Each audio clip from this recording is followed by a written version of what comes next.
Hello, everyone. Wow. This is the most normal screen of tabletop talk ever. Hi, Consolia. The 10 watch streak, amazing. Yeah, first, would you like?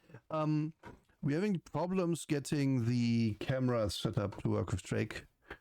Yeah. With a virtual camera. I mean, just close a few browsers here because this is getting confusing on my end. And still trying to make that work. So Drake is here, but only so far Yes. not in invisible form. Invisible.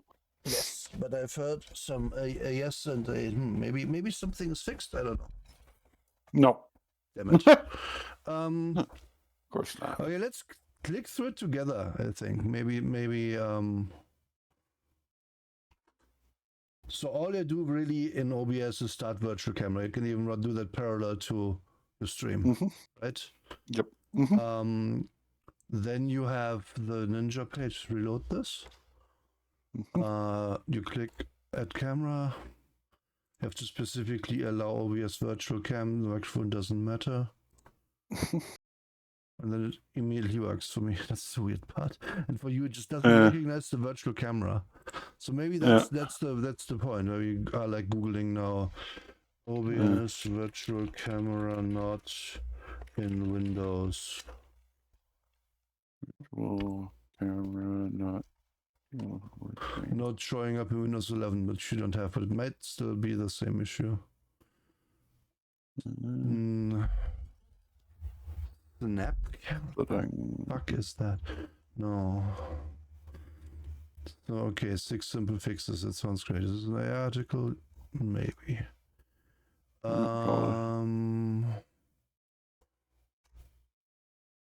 OBS as administrator, I assume you are administrator on your own computer. Yes. Okay. Virtual camera and controls.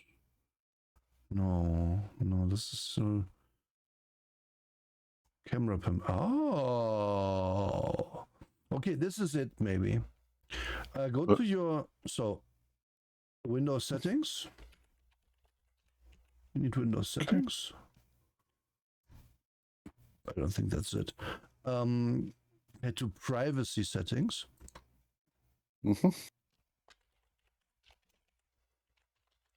One second, it opened completely the wrong settings once again. Fucking yeah. You looked for settings, but you must have meant anything but the normal I must have meant Ultimate 7 Part 2, the Serpent Isle settings. Yeah. Yes. It should be under your privacy settings, though, somewhere. Privacy. And then the find camera settings and the toggle OBS option to on. Maybe it's just not on. Oh, yeah. Aha. Let's see here. Let's access your camera. Funnily enough, that's not even an option I have. Yeah, it's not an option I have either. Change. Wait, that's where we just were.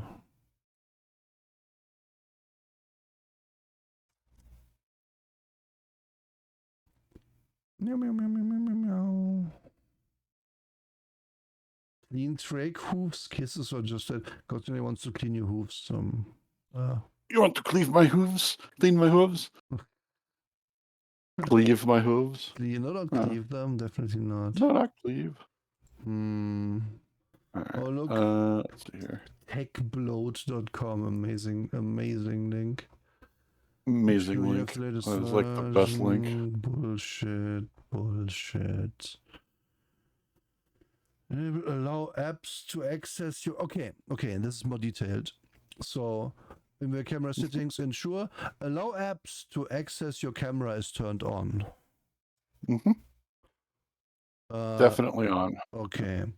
Scroll down and verify that allow desktop apps to access your camera is enabled. Yes. Yep. Check that the application intend to use OBS virtual camera has permission enabled. So that would be, I guess, the browser has to be in there. Okay. And then at this point is a device manager under images. What? Oh. Wait. Device manager. Why is that not a thing? Oh, which was because my Windows is German. So under cameras, I should have virtual camera.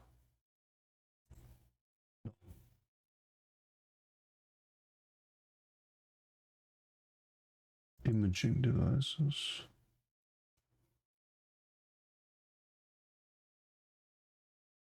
It would be.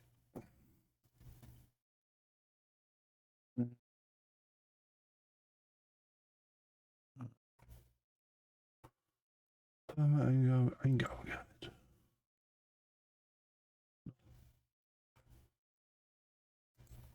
I don't know. Well, one of the guides says reinstalling your virtual camera might actually fix it. So I'm going to try to do that right now. Maybe. Live. Maybe. Oh, let's find your reactive while we are doing this and you're not. Virtual Yeah. camera. There. And position myself here. Wow. Okay, we are starting soon, folks. I swear. Yes, very soon. We promise. We promise. We are doing it live. I like how it says the batch file I need to run doesn't even exist there. Good job. Yes, it should come with virtual camera automatically, Waggles. I agree. Yeah, it should. I also agree. It even had a prompt. I remember when I first installed OBS. Hey, would you like to install virtual camera? I remember that prompt very clearly. It was a prompt, wasn't it? Ooh. And now it's always working. Great. Why is this thing on my back? What is this? Okay. Oh, why is this here? Okay. No one saw that, so it's fine. Do you win? I don't know. What did you win? What did you win? This is my Did I win? What did you win? Like OBS plugins. Video fails to load in OBS Studio where the browser source remains blank. Try disabling hardware acceleration. Oh no. Says video.ninja, which would be a setting in your OBS under somewhere. Can you please open the file location? Thank you. There we go. All right. Actually, refer to this help guide. Power browser. Okay. Where's that? This is already installed. Advanced. Okay, this is something we could try. Yeah. Open your OBS settings, go to advanced. Okay. And in there, video towards the bottom in sources, there's enable browser source hardware acceleration. It's on for me, but you can turn it off if it's on right now, and we can try again. Yeah. Program must be restarted. Yes, please restart it. Yes, please restart it. Thank you for asking me twice if I want to restart OBS. OBS is the best program. Recently, it's so good. Someone asked, "Hey, I get this error every time I start," and I said, "Hey, I'm getting a different error for 3 years every time I start the program." And it just followed me to a new installation. Like, what the fuck? It's a completely new computer, same error still appears. Yeah. Thank you, Sandat. Also, even though I said it a bunch already, happy birthday. Happy birthday, Sandat. Happy birthday.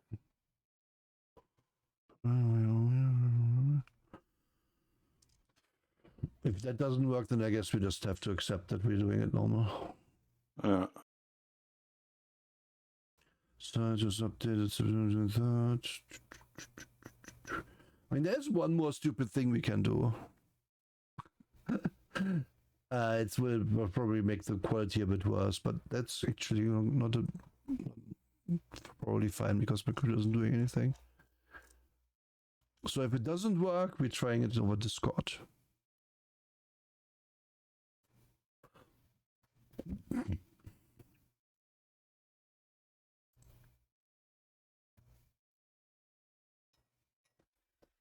Oh yeah, it's actually a good test anyway if you can put your virtual camera into Discord. Oh man, okay. Basically, all you have to do is like where mute and then next to it is turn on camera.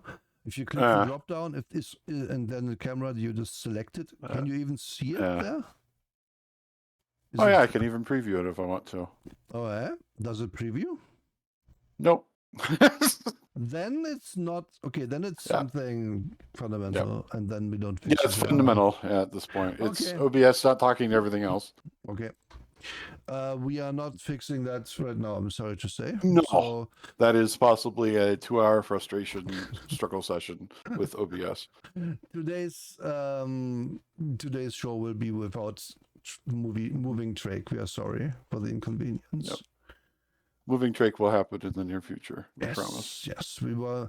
I was not aware that this could happen, or I would have given us more time. Oh well, I know with my machine, just occasionally something will just happen where it's just like I just can't do this thing. I'm sorry, and it's pain in the butt. That's what it is.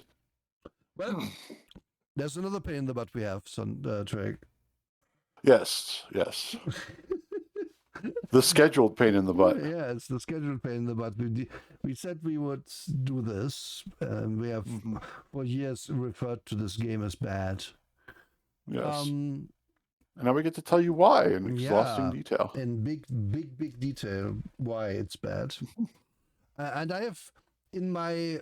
So, okay. I want to full disclosure this. Drake and I played in the same campaign as players for this game. It wasn't a very long campaign. But it's not that long ago either. So we remember the rules well enough that neither of us was like, we're going to read this again for this. Yeah, it's literally. It is painful to read. It's painful to read, and also that's one of the things about Starfinder rules in general. Once you learn them, you know them, and they stay with you the rest of your life. Yeah, for better or worse. And you can decide yourself if that's a good or a bad thing. Yeah, I did like page over this book a little on my way to make sure I like know things and remember roughly where everything is though. And I found new horrors I didn't even realize because I didn't read the DM section back then, of course, not being a DM. So let's go. Let's get into the weeds of this particular garbage. Hey. So the problems begin not on page 1 because this art, while I don't think it's the best we've ever seen, it's just decent. It's good. It's okay. Yeah. Like this is fine. This evokes something in me, and like a, dare I say, Firefly-esque adventure, possibly with more fighting. Which I believe is even the tone they went for with this in their attempt. Yeah, I would say so. Because just like 5e D&D, the whole point is I would say about 80% rather than 95% of your class features eventually will relate to fighting in some way. Even your skill checks will in some way relate back to fighting. Yes. I have small problems with some of the art here. Like the red guy having an exposed tail. It's probably bad for you to have your tail exposed in a spacesuit. And your ears. Yep. But then maybe it's not a spacesuit. Maybe it's just armor. Okay, fine. But why are they in space then? There's space in the background. Like, come on. Guys, this is an android. This guy is excused for not having a helmet on. But these two are also gonna have problems. But yeah, overall, don't mind this art. these are aliens they made up for, like these two at least aliens they made up for the game as well. And while they are like a little bit Star Trek-y alien, where it's like, yeah, it's just like a red man, you know, it's still fine. Like it's not super hard sci-fi game where your alien is a giant amoeba with which talks through color change or something. No, that's not where we are here. No. So yeah, it's fine. This is the opposite direction from what we adore in most science fiction, is aliens being really alien. So you're not going to really find that here, except as adversaries. Yeah, I can't fault them again because like it's space opera in the end, and it's easier for space opera if you don't have to concern yourself that hard with how it all works. But then we come to page 2 and immediately see, if you don't immediately see the problem with this page, then you don't know what the fuck space is, which these people didn't. Nope. So essentially, what this book has you believe is that this game takes place in a single solar system, basically. Yep.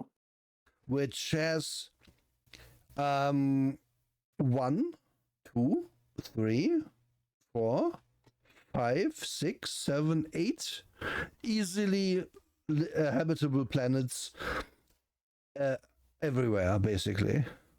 Yep. And then some stations and other planets that are also easily livable, but they don't look like it that much.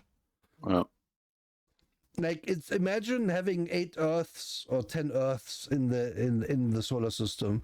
I mean, it would be pretty cool if that really happened, right?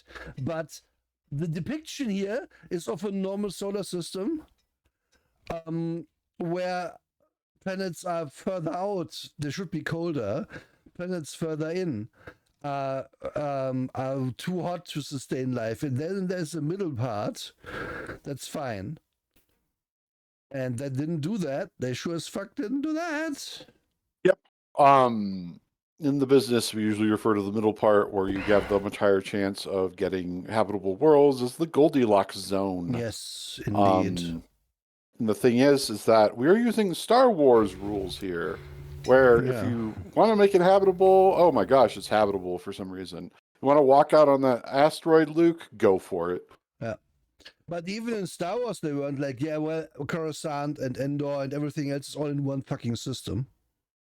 Yep. Even there, they were smart enough to be like, no, we have hyperdrive. We're going around and faster than light travel.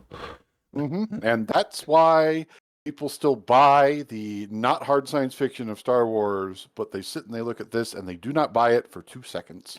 This is all around this whole, like when I came across this, when we first like read the book, I was like, oh no, are they serious?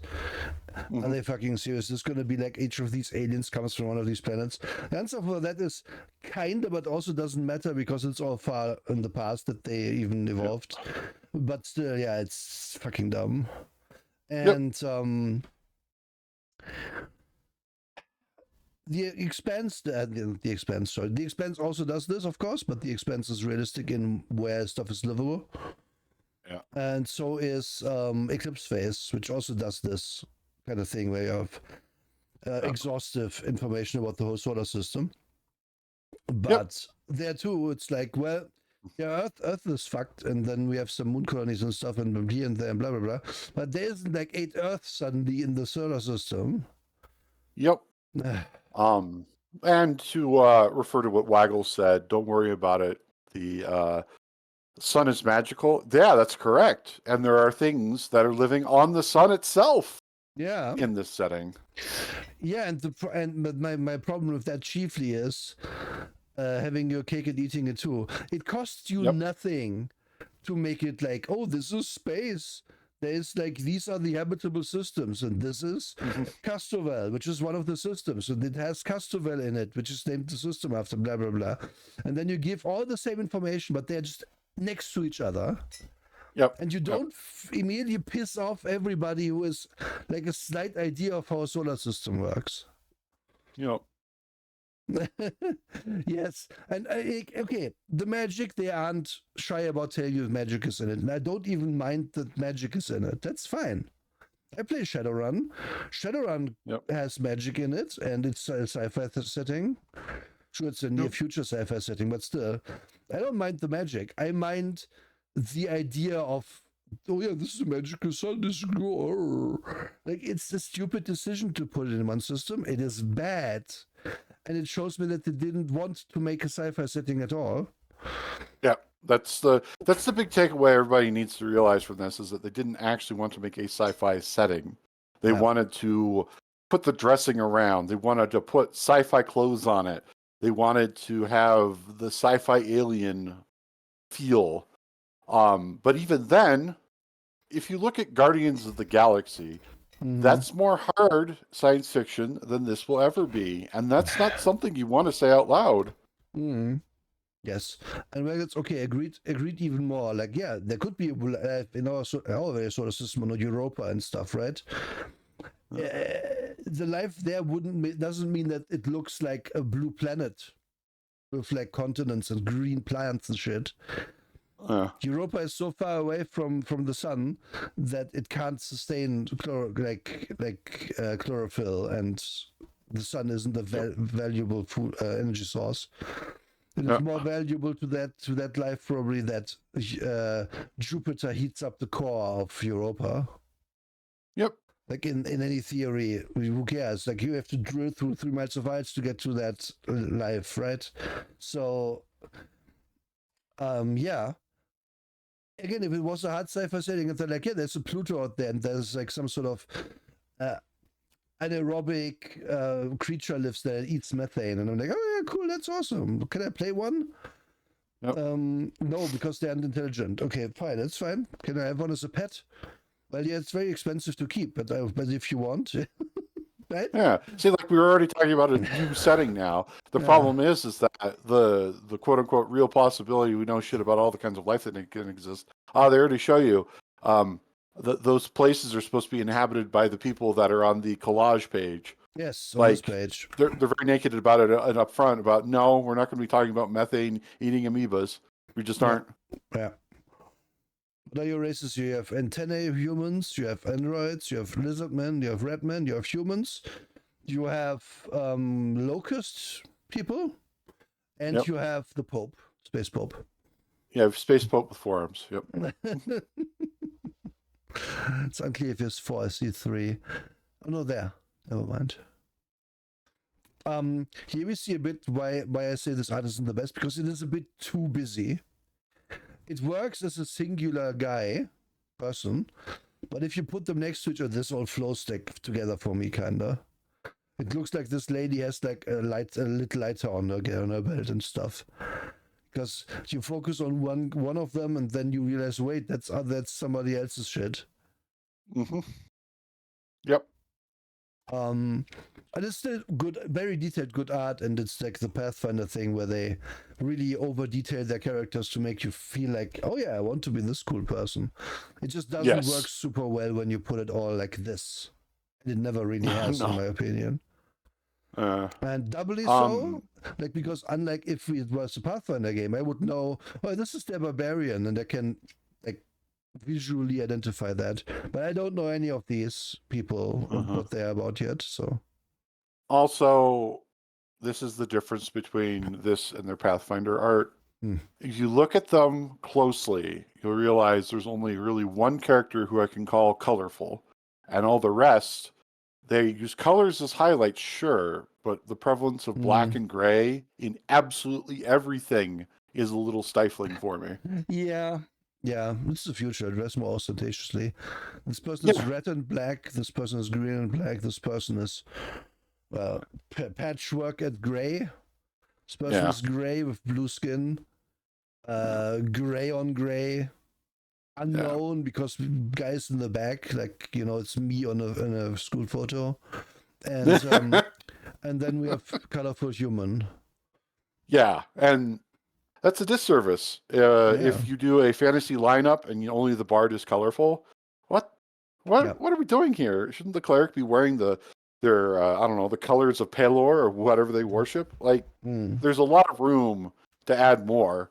And most clerical vestments, pointing at the guy on the far right, are not drab. with a No. drab symbol in real Yeah. life. Why would they be in fantasy or in Yeah, I science mean, fiction? that's Christianity being shit, because Christianity does look drab. It's like a black outfit. But then this isn't, so Yeah. Eh. But anyway, it's a chunk Yeah. of a book, 524 pages. Yeah. And that's not even probably the last page of the Starship sheet, but still. Yeah. So do not expect an exhaustive explanation of everything today, because that is not possible. Yeah, and that's kind of not what we're here for. Yeah. However, we already said it's Pathfinder 1E, so there you go. You know what you're in for now. Here's a dwarf. Why is there a dwarf, Drake? Because there's a section in the back that says, "Do you want to play Pathfinder races in this?" Yep. Which, let's just be honest, that would have been more interesting if you just said, "All right, the Pathfinder race is in space." Yeah, if you could rock and stone in this game, it would be immediately a little bit better. Problem with that, of course, is that that's not in their law at all. Yep. The most you can say then is, yeah, dwarves also exist. Are they important to anyone? No. No. Because the law doesn't mention them. No. The way this ends up working is, if you can make a race in Pathfinder 1E, you can play also you can make any race in this game and make your own aliens, make your own setting, which we sure did for our game. Oh yeah. The DM even wanted us to, because it's like we don't care about the setting that they'll bring us, because it's weird. Weird, boring. Yep. Yeah. This is going to be our vehicle to talk about Pathfinder as well, thusly, and why we don't like it. Yeah. That's one of the things, like Rollmaster is a good example. Taking it out of its core elements and then putting it somewhere else, and then looking at, okay, but can it be used to do this other thing that we already don't like? And no, it can't be used to do this other thing. Yeah. And the reason why you do that is, it's like Powered by the Apocalypse, Blades in the Dark, lots of other things where you can certainly look at it where it's at home, when it's, got its normal stuff around it, and criticize it heavily.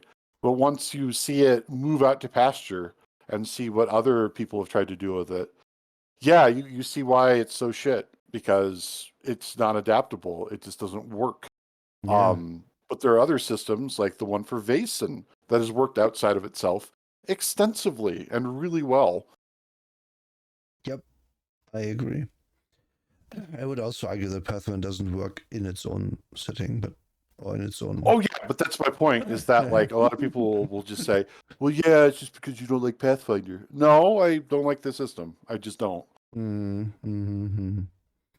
I mean, and here's like, now, if you have Pathfinder money, you can put your original characters in original art. Which is the art in this again. The art I have no problem with. It's fine. Like we have nitpicked it a little, but it's easily the best part of this game.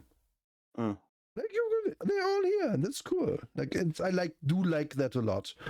And it is a value add that you only get from like a certain amount of money.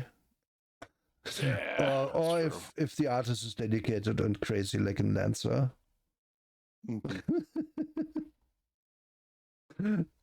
That's just well, we're bashing 1E waggles, not 2E. True. If 1E were perfect, why 2E get made, huh? Clearly 1E bad. That's actually a good way to put it. Okay, so how do we make a character in this? It starts with that, to its credit. Because this is going to be, this is another thing we don't often enough say. If I crack open the book, right? Any book to a game, chances are I'm not trying to read the backstory for the 10th time. No, I'm trying to make a character for the 10th time. So please put the character shit in the front so I can just refer to everything. It's another one where I'm like, yeah, okay, cool. Rules explanations will also be nice, but character first is actually good. Rules first, good if your game is simple, but with Pathfinder I understand why rules first isn't a thing, because you would be clobbering everyone over the head with your rules, and then the stunt corpses can't really make a character anymore.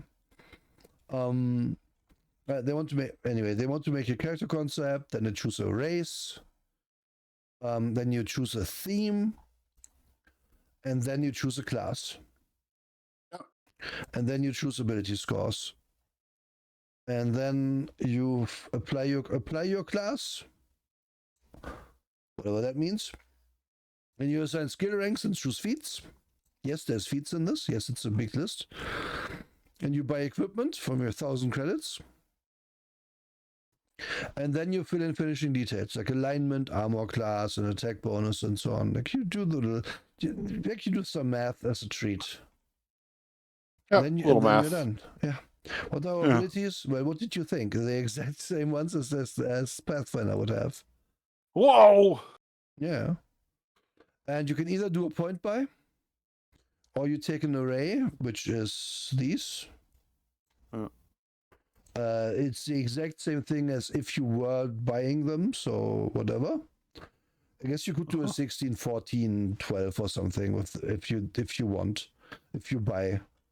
There's no rolling stats, at least not per the rules. I don't think. Did we roll stats for our characters? I don't remember. I think we might have. Yeah.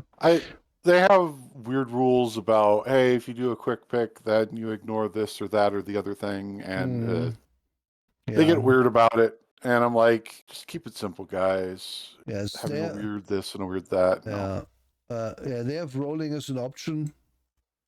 They have quick picks as an option and stuff. Like, yeah, cool. At least you are acknowledging that your players might just roll their stats. Yep. And then have a 5 in something, which is honestly that's the most fun part in any game of this kind, where you have these exact stats and playing D&D, is when one of your stats is just garbage. Ideally, you make it strength or dex or int or wisdom. Because those are fun to roleplay. And playing a really stupid or impulsive character is fun. Playing a really weak character or really clumsy character can also be fun, depending. Yep. But I guess it's neither here nor there. But yeah, it's the exact same things. I think technically, like the point buy makes you so low because you have 27 points and like a +4 costs 4 points, right? Yep. No, this is not the cost. Where's the cost table? It doesn't matter. But it gives you super low stats. I think rolling would be easier. Like, this is not good stats. This is also not good stats. Like, none of these are good stats. Yeah. I think we did roll. I don't remember if we 10s and something. Well, okay. So another part of this is you can't have anything higher than an 18 to start. And it beats you over the head with that repeatedly. Even if you have racial modifiers, even if like your profession or whatever backstory gives you another +1, you're not supposed to have higher than an 18. And it keeps hitting you with that repeatedly over and over again because balance is more important than anything else in this game. Yep. That's pretty much what it's trying to tell you from the start. But then, as soon as you get to the classes, you realize, wait, what balance? Yeah. Alicat, yes, it is very complicated, which is to its detriment. We're getting to it. And Waggles, complaints about everyone, even the most fragile party members in BG3 start with at least 14 con. Honestly, for NPCs, that's fine. You know why? It's less of a hassle for you, the player, because reloading because Will got downed again isn't fun. No, it's not fun. And the points just add up, and it's just, why not? Like, I guess min-max building would give them different stats maybe, but con is never dump stat. Anyway. The other reason Waggles is because they want you to use those characters. Like, that's it. They found when they were playtesting, if somebody had a constitution of 8, immediately nobody wanted to use them for any reason. They didn't want to deal with the bullshit that you get from having a con of 8. Because you notice the HP being low, you don't notice so much that they get hit a bit more because if the dex is low. So, yes. And then they also notice wow, they keep getting killed by poison. Like, yes. Well, the attributes do exactly what they do in other games where these attributes exist, so let's not dwell on that. And it's also still like an 18 is a +4, 12 is a +1, blah blah blah. We all know how this works. I know. You sometimes get more points for this as you level up. Yeah. You have hit points and level stamina points. So how it works is, it's kind of like a 2-tiered health system where your stamina depletes first, and if you go to no stam, you fall down and are unconscious. And then if your hit points also deplete, you are actually dead. And you can spend resolve at any time. And if you had 10 minutes time to like rest and catch your breath. And you can regain some hit points after rest, basically. So they made short rest, long rest in this, but they made short rest give you like your temp HP back, and long rest gives you actual HP back. If you want a comparison, this is very similar to like a game like how Pillars of Eternity or Tyranny works. Yes. Where you have like a bar of like long-term HP and short-term HP, and you dip into the long-term HP if you take too much short-term HP damage. Yeah. Waggles, I would argue it a bit differently. I agree that D&D sucks. However, it's a computer game where you pilot a party of 6 players, and you know at 6 characters, and you know at any point where they are exactly. But the player isn't going to be at any point being like, well, since this character has lower con, I'm always putting them like a screen back or something, right? This is something a player character might do. It's like, I'll hang back. I don't want to run into a trap, blah, blah, blah. But you can't expect the player to always micromanage at every minute of every hour in their playthrough. So giving them a few more hit points so that they can maybe survive a thing that would kill the low HP character, that's a good thing. And I know in Baldur's Gate 3 they don't die, they just get downed, but it's still annoying that you're starting a fight down a character and so on. Yep. The annoyance factor is such that you are forced to reload way more often. You get a bunch of resolve, bunch of hit points. Doesn't really matter. Just know that you have both, but it isn't overall more points than you would have hit points in normal game. Like it's just kind of. I think it's a bit higher, but it's not really that much higher. Because if we see calculate hit points, this is your race entry, so you have a base HP plus the number of hit points is your class description. Yeah. So race plus class for the first level. No con bonus or anything. Second level, every level there again the number of hit points. This is in your class description, reflecting the greater influence of training. So it's basically a flat number that if you are a soldier of level 3, you're going to have that hit point, no matter what your race, if you have the same race, no matter what. There's no con in there. And then stamina points, constitution. Stamina points are determined by your constitution score and your class. Level, you gain a number of stamina points equal to the SP value listed in your class description plus your constitution modifier. So this is what actually gets constitution modifier points. But you notice also, and this is one of the few things I found good about this, we don't roll our HP at all. Ever. Yeah. This is nice because rolling HP is stupid. Especially with the variance of like a barbarian having a d12 hit points, and you're rolling a 1, 2, and a 3 for your first 3 levels, and feeling like an absolute chump. That's why no one, like any DM worth their salt, always does something like I guess take half, or your minimum. You can roll, but your minimum is going to be half your die plus 1, or something like that. Just because otherwise it's just terrible. Okay, and then you have some resolve points, which is, I think, that is basically the resource to regain these. Yeah, exactly. Yep.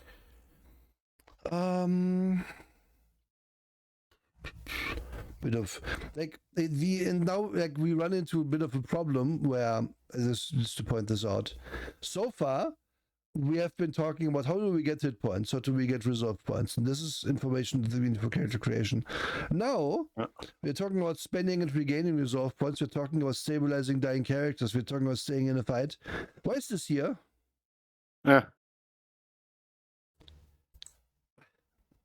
Like, this referred to it on page something or other, if you want to know how this all works. Yep. There's a lot of this where you're just like, huh? What? Yep. Why is this here? Yep. And then they explain the alignment chart is here, which we hate. I don't like it, but whatever. It's the whole thing about alignment steps and changing alignment. It's all very mechanical. We know this. It's stinky. It's pretty stinky. In Starfinder, you really are pinching the bridge of your nose, going, "Why is this here?" Yep. And then we get our character advancement table, where it's like very old school because we get to have 2.4 million XP at the end. Yep. Why 2.4 million? I don't know. It's just arbitrary, guys. Yeah, it's just the number that they arrived at with their slide rules. I really think that the makers of Pathfinder just love adding numbers together. I really think so too. I think they just love it. I think they just love having math plus math equals math. Yes. Some things to notice: there's theme benefits you get. We're getting to those very soon. You get feats, you get ability increases, and you get nothing else. But obviously, classes also give you something.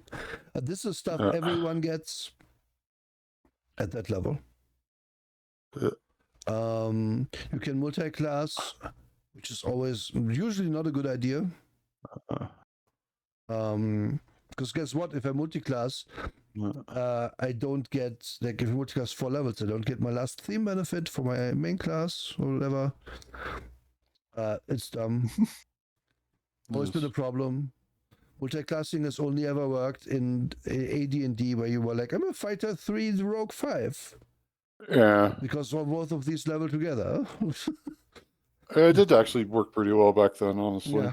And there was a distinction between playing the single class character who got a kit and then playing the multi-class character who usually wasn't allowed to have a kit. So there were so many reasons that were intrinsic to the system for why it was a good or a bad thing to do that. Yeah. But here, just actively discouraging one or the other is just not a good way to go for game design. Mm-hmm. Having hey, you get pluses and minuses. That's good game design. I like that kind of game design. Yeah, and in old school D&D, where you would never reach level 20 because it's like 50 million XP, I forget. It's like, do I want to be a level 10 warrior or do I want to be a level 7 warrior with level 8 rogue as well? Because that's how the math shakes out. Because in that case, then, these numbers make a bit more sense.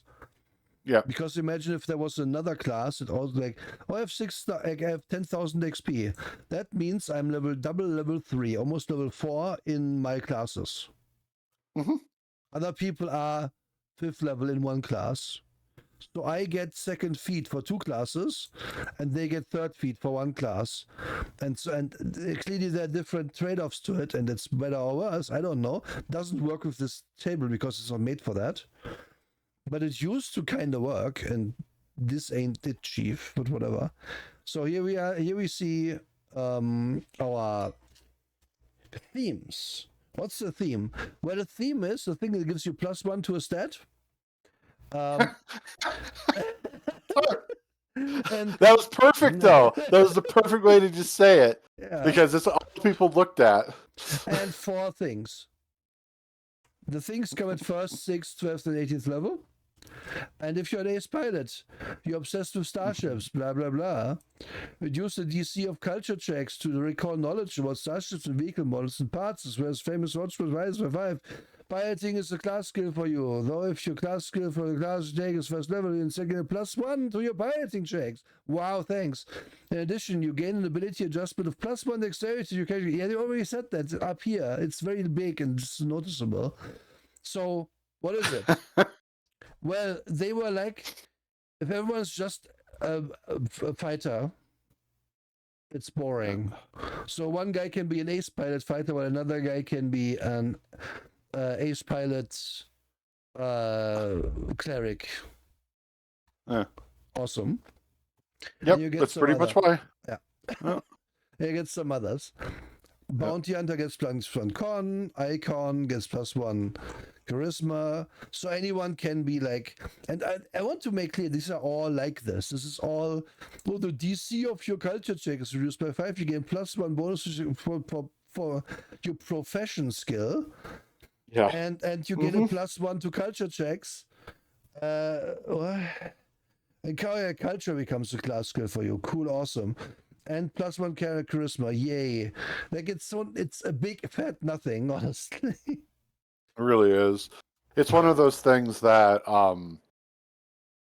so I'm gonna talk about D20 Modern, a game I did play a lot, that is a 3-finder system. This emulates the professions that you would pick in D20 Modern.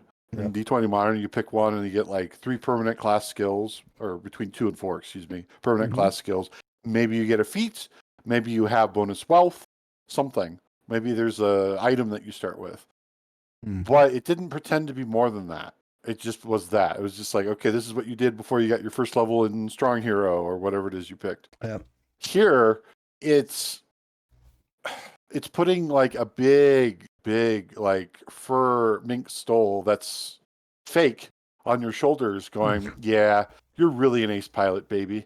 Yeah. When it's not really giving you anything. And then much later in your character's life, that the level that you're probably never going to reach in the campaign that you're in, it says, oh yeah, by the way, now you get +2 to diplomacy checks and intimidate checks against lay followers and lower ranking clergy. Yeah. Cool, I'm glad I got the level 6 for that. Thanks. I get to intimidate the fucking priest or the deacon. You get to intimidate Auntie Jar Jar. Because she's like, who the fuck is even your congregation? Who knows? Okay, well, this is a sidetrack. Before I want to just point out my favorite one, by which I mean least favorite one, is priest. Why? Because there's only one class in this that cares about wisdom as a stat, and that is the wisdom caster guy. I guess. Okay, maybe paladin too. Paladin is the other one. Yes, there's a paladin. It's just not called that. So the default choice for a cleric in the system is to be a priest cleric. Fuck you. But I want my +1 wisdom, otherwise I only get +1 dex or strength or something. I need my wisdom for my cast bonus.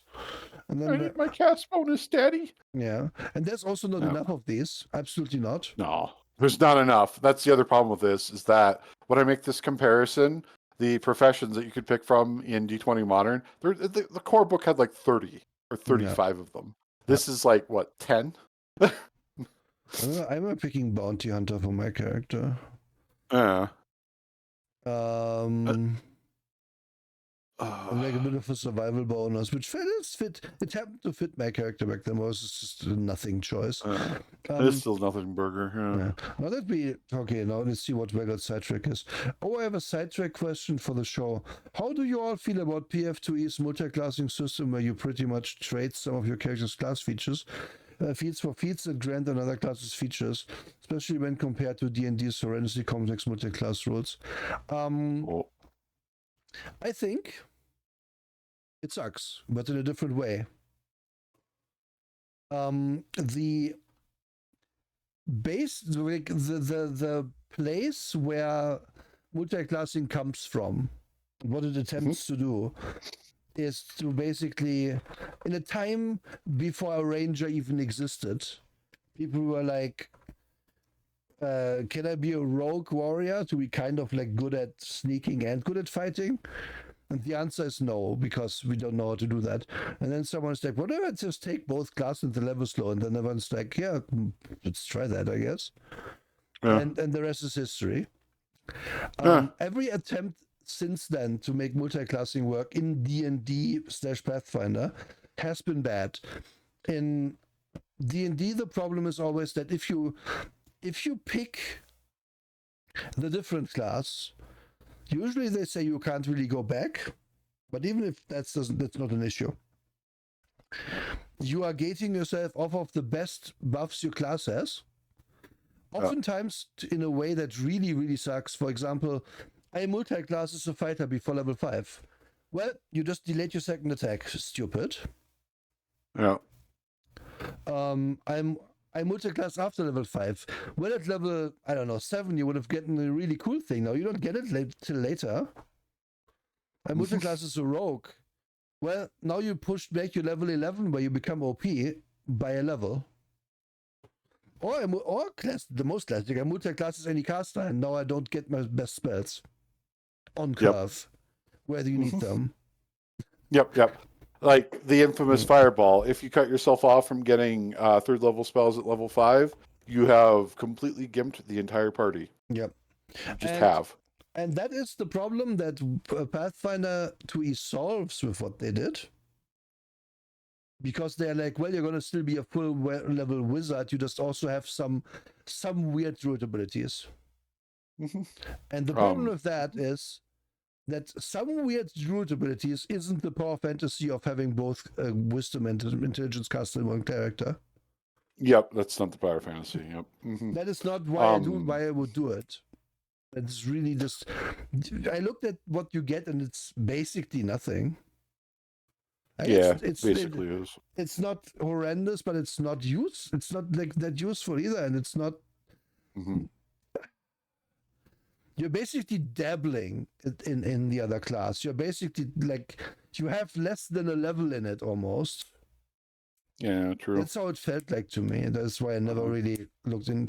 Like, I had it on my Pathfinder 2 character in Karo's campaign, and it never came up. Yeah, that's the other thing. It's like you're paying feats for ribbons. Ribbons being basically a flavorful ability that doesn't have much impact. Yeah. More context for you waggles. TF2E's multi-classing system is extremely similar to the one from 4th edition D&D. It's just in the case of 4th edition D&D, since everything was based around class powers, you got to pick class powers from another class. So it was actually more powerful than standard multi-classing, because then you got to be a fighter that, I don't know, could cast Fireball. Yeah. Like, that was literally the power fantasy that you could get from that. That was a good power fantasy. Like, that was pretty good. And the trade-off is you're slightly less good at being a fighter. Cool, that's what I want from a system like that. And as for 5th edition's multi-class rules, it's one page. It's really not that complicated, honestly. Yeah. I don't know if they complicated it in Baldur's Gate 3, but it's really not that complicated. I just know that they're bad in 5e. It's bad. And in Pathfinder 1e, it's 1e does the pick 2 classes thing. No, 1e does the switch classes thing, so it's bad. Yeah, it does you have 3 levels of this, 10 levels of that, yeah. That's why 2nd edition was kind of king for a lot of people, because it just means you advance more slowly in all of them, which that was pretty good, actually. And that was actually very enjoyable at a table, because the guy who played Pure Fighter, he didn't feel like he was being punched in the face for playing Pure Fighter then. Yep. Also, like, it's worth pointing out, like, in looking at these a bit more, these characters, like, what was it called? I forget what they call these. Themes. And, like, none of these abilities fucking matter. Like, when a pilot check has a penalty of failing by 5 or more, you take that penalty only if you fail by 10 or more. Ooh. Like, thanks. Who cares? I fail less. It's bad. It make me succeed more. What the fuck? And then you can get a resolve point if you run away from something in a car chase. Ooh, wow. Yeah. Nothing. It doesn't fucking matter. These don't come up. No one cares, and you just have a +1 in the skill, and a +1 charisma. The thing I want to pretty much. Yep. You have to revise the buff to a lot of the multi-class stuff, especially for the classes above to not. Oh, maybe I don't know what we had back then. I forgot. But the point is, since you don't get the actual class progression and you just replace some skills, it doesn't feel good. You never get to really cast stuff if you take a casting class. you get a few like shitty little spells. Who cares? Like they're not gonna be relevant as you level up because that's how Pathfinder 2 is. And it's not the power fantasy. Like you can't be Dries Durden, whoever you fuck you say his name, having one level in rogue and being a big fighter. You have to be a big fighter and a big rogue. And that's kind of the like. Is it a good power fantasy to be like, well, if I live my character levels long enough, though, they are way more powerful than just one fighter. If I pick Rogue 2 at the start, they're like, yeah, that's true. Actually, it is a good idea to pick that because it is more powerful. Yes. Is that a good thing? No. However, back then, the game just worked differently. You were like expected to get into a party of 6 level characters with a new character being first level. Stuff like that. That's the game they were playing back then. It was a stupid game. But it was a game where it's like, and if I earned my level by going through hell and not getting killed in myriad ways in old D&D, then I deserve to be more powerful.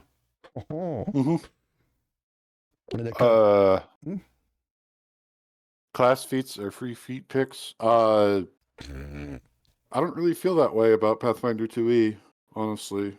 I feel like in most cases you have to pick certain feats for your class feats. Well, the class feats are you still pick something that you can't pick the other thing. Yeah. It's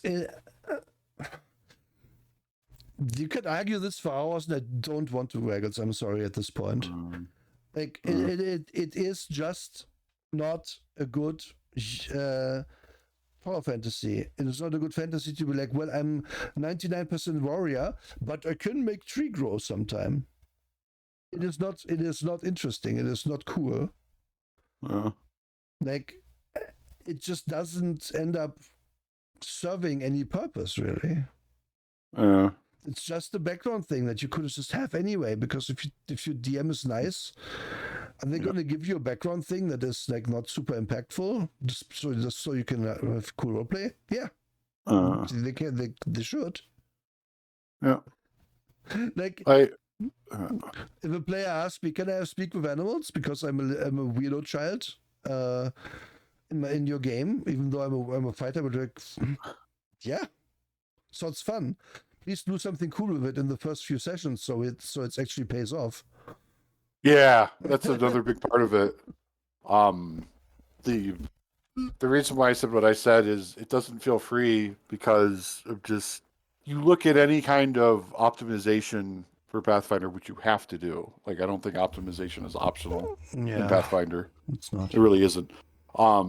You quickly get the impression that the racial feats, the class feats, the everything else is you are sacrificing something. No. It feels like you're not sacrificing something because your core progression / scaling doesn't get sacrificed. But the thing is, though, is that in most games that have rules like this, you don't to begin with, and you get something on top of it rather than it being a requirement. Like I'm just looking to so many other CRPGs where it's just like you can have fun with your character build. Like I don't know, the original Fallout's a good example. Like I remember, cool, take this. I remember the guide I read to make my barbarian in Pathfinder for Kara's game, right? Because I was like, holy shit, I do not want to read all of this, and I will not retain this information anyway. So let's just look at the guide. And then that guide was like, by the way, if you want to multi-class into this, that, or that, these are good skills. Oh, okay. So there was because the min-maxers will tell you what you should pick, even for multi-classing. Yep, that's true. And then the sentence below was, however, like you shouldn't consider really. It's kind of better to pick like your own class skills. They aren't the huge. They aren't the huge buff, but they do help. Blah blah blah. So like, okay. I guess I'm gonna pick the druid one because it's thematic for my plant guy, but I'm not gonna like sweat it. And honestly, like I'm sorry to say it like that, but I think most people build that way in Pathfinder now. where They one do, person yeah. on the internet has done the math. And Yeah, everyone that's is a good way like, to put it. gosh, I don't want to do the math. And if I don't do the math, we saw that with the Pathfinder campaign that we played. If the group doesn't do the math, then their characters fucking suck, and then a on-level encounter is suddenly impossible. And that's like, whose fault is that? It's the writer's fault, because the on-level encounter is not. They don't make considerations for differing power levels, and the DM even can't do that, because the DM having to keep straight like five characters in their head and how powerful they are. It's a nightmare. I've said this before. A high level defensive character in Pathfinder can have like 40 armor class, and the normal character has like 20 armor class at the same level. How are you meant to make an encounter where the 40 armor class guy gets hit sometimes without also making it an encounter where the 20 armor class guy cannot be in melee combat because he will die? And you encounter that pretty quickly here too. I built a tanky guy once, and I built like a talkie person, and the difference between them was so enormous. Like in terms of, do they get hit, and when they get hit, do they die immediately? Well, I will agree to you that it's better than what 5e does. The class level split sucks. That part is actively bad, because you're gimping both the classes you are picking by picking a second one. The only kind of place where it kind of can work is Rogue Fighter, because neither of those classes actually heavily relies on their levels. Like if you pick 2 levels in Fighter at the start and then level Rogue to 11, you're gonna feel happy with the character there. So in that sense, really happy, honestly. It's better than that, yes, because you are just using a pool of abilities that they set aside for it, basically. But that pool of abilities still has stuff in it that you might want for your barbarian, and then you can't pick it because you picked the other thing, and blah blah blah. And it's like, why are we making this so like insular? Why isn't it just like, if I have the prerequisite, I can fucking pick it? And why is everything a class? I like games that aren't class based. I like mage. I like mage. I like vampire, where yes, you have a clan, but you can still learn the other shit. It's just a bit more expensive. I like Shadowrun, where the gate is in this essence and not anything else, and the ability maybe to, if you start with magic or not. But you can learn any skill in Shadowrun. If I go long enough in Shadowrun with my street sam, I can become a hacker and a rigger and a street sam. And I only like need to pay like about 1 essence to do it. So it's cool and it's awesome, and the power fantasy is way more realized there. Yeah, that's the core of all this, honestly. Power fantasy, like, even though I'm being told it's the rules are not as complicated for Pathfinder 2e. The idea that I'm sitting here thinking I'm not inhibiting number go up. What? What? I want the power fantasy. I don't want to think about that part. And if I can't have that, then what am I doing with this game? Yeah. And I mean, okay, I think we sidetracked around this long enough now. Yeah, we punched it hard enough in the face. Let's get back to this. So what's the alien race like? Well, so funny that all of them are this. They have some androids are built mature. Whatever. Like basically, you have some racial traits. What are these? Well, a race tends to get +2 in 2 attributes, -2 in an attribute, and about 4 HP, maybe a bit more, depending if you're like a lizard person or something. So it looks a lot like Pathfinder, because it is. That's the exact same shit they get, except the HP isn't in there.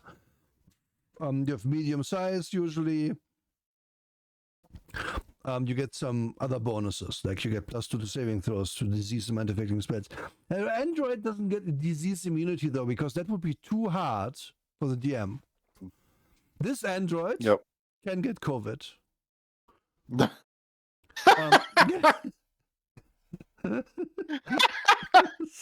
There you go. There's the episode, folks. This Android can get COVID. Why? Who knows? Who knows? Who knows? It's stupid. There should be a bunch of immunities here. I don't care. I do not care about is it balanced. I care about does it make logical sense? And it doesn't make sense that I can poison Mr. Data from the Enterprise. With the same fucking poison I could poison Riker with. Like yeah, exactly. Like you can argue that they can get put to sleep, like they have a sleep mode. They need to defrag the hard drive or something. They are fucking Android. They are fully full silicon life form. They should not be affected by the same shit as normal biologicals. Holy moly. Oh, you get low light vision and dark vision. Ooh. And you get a flat affect. -2 to sense motion checks.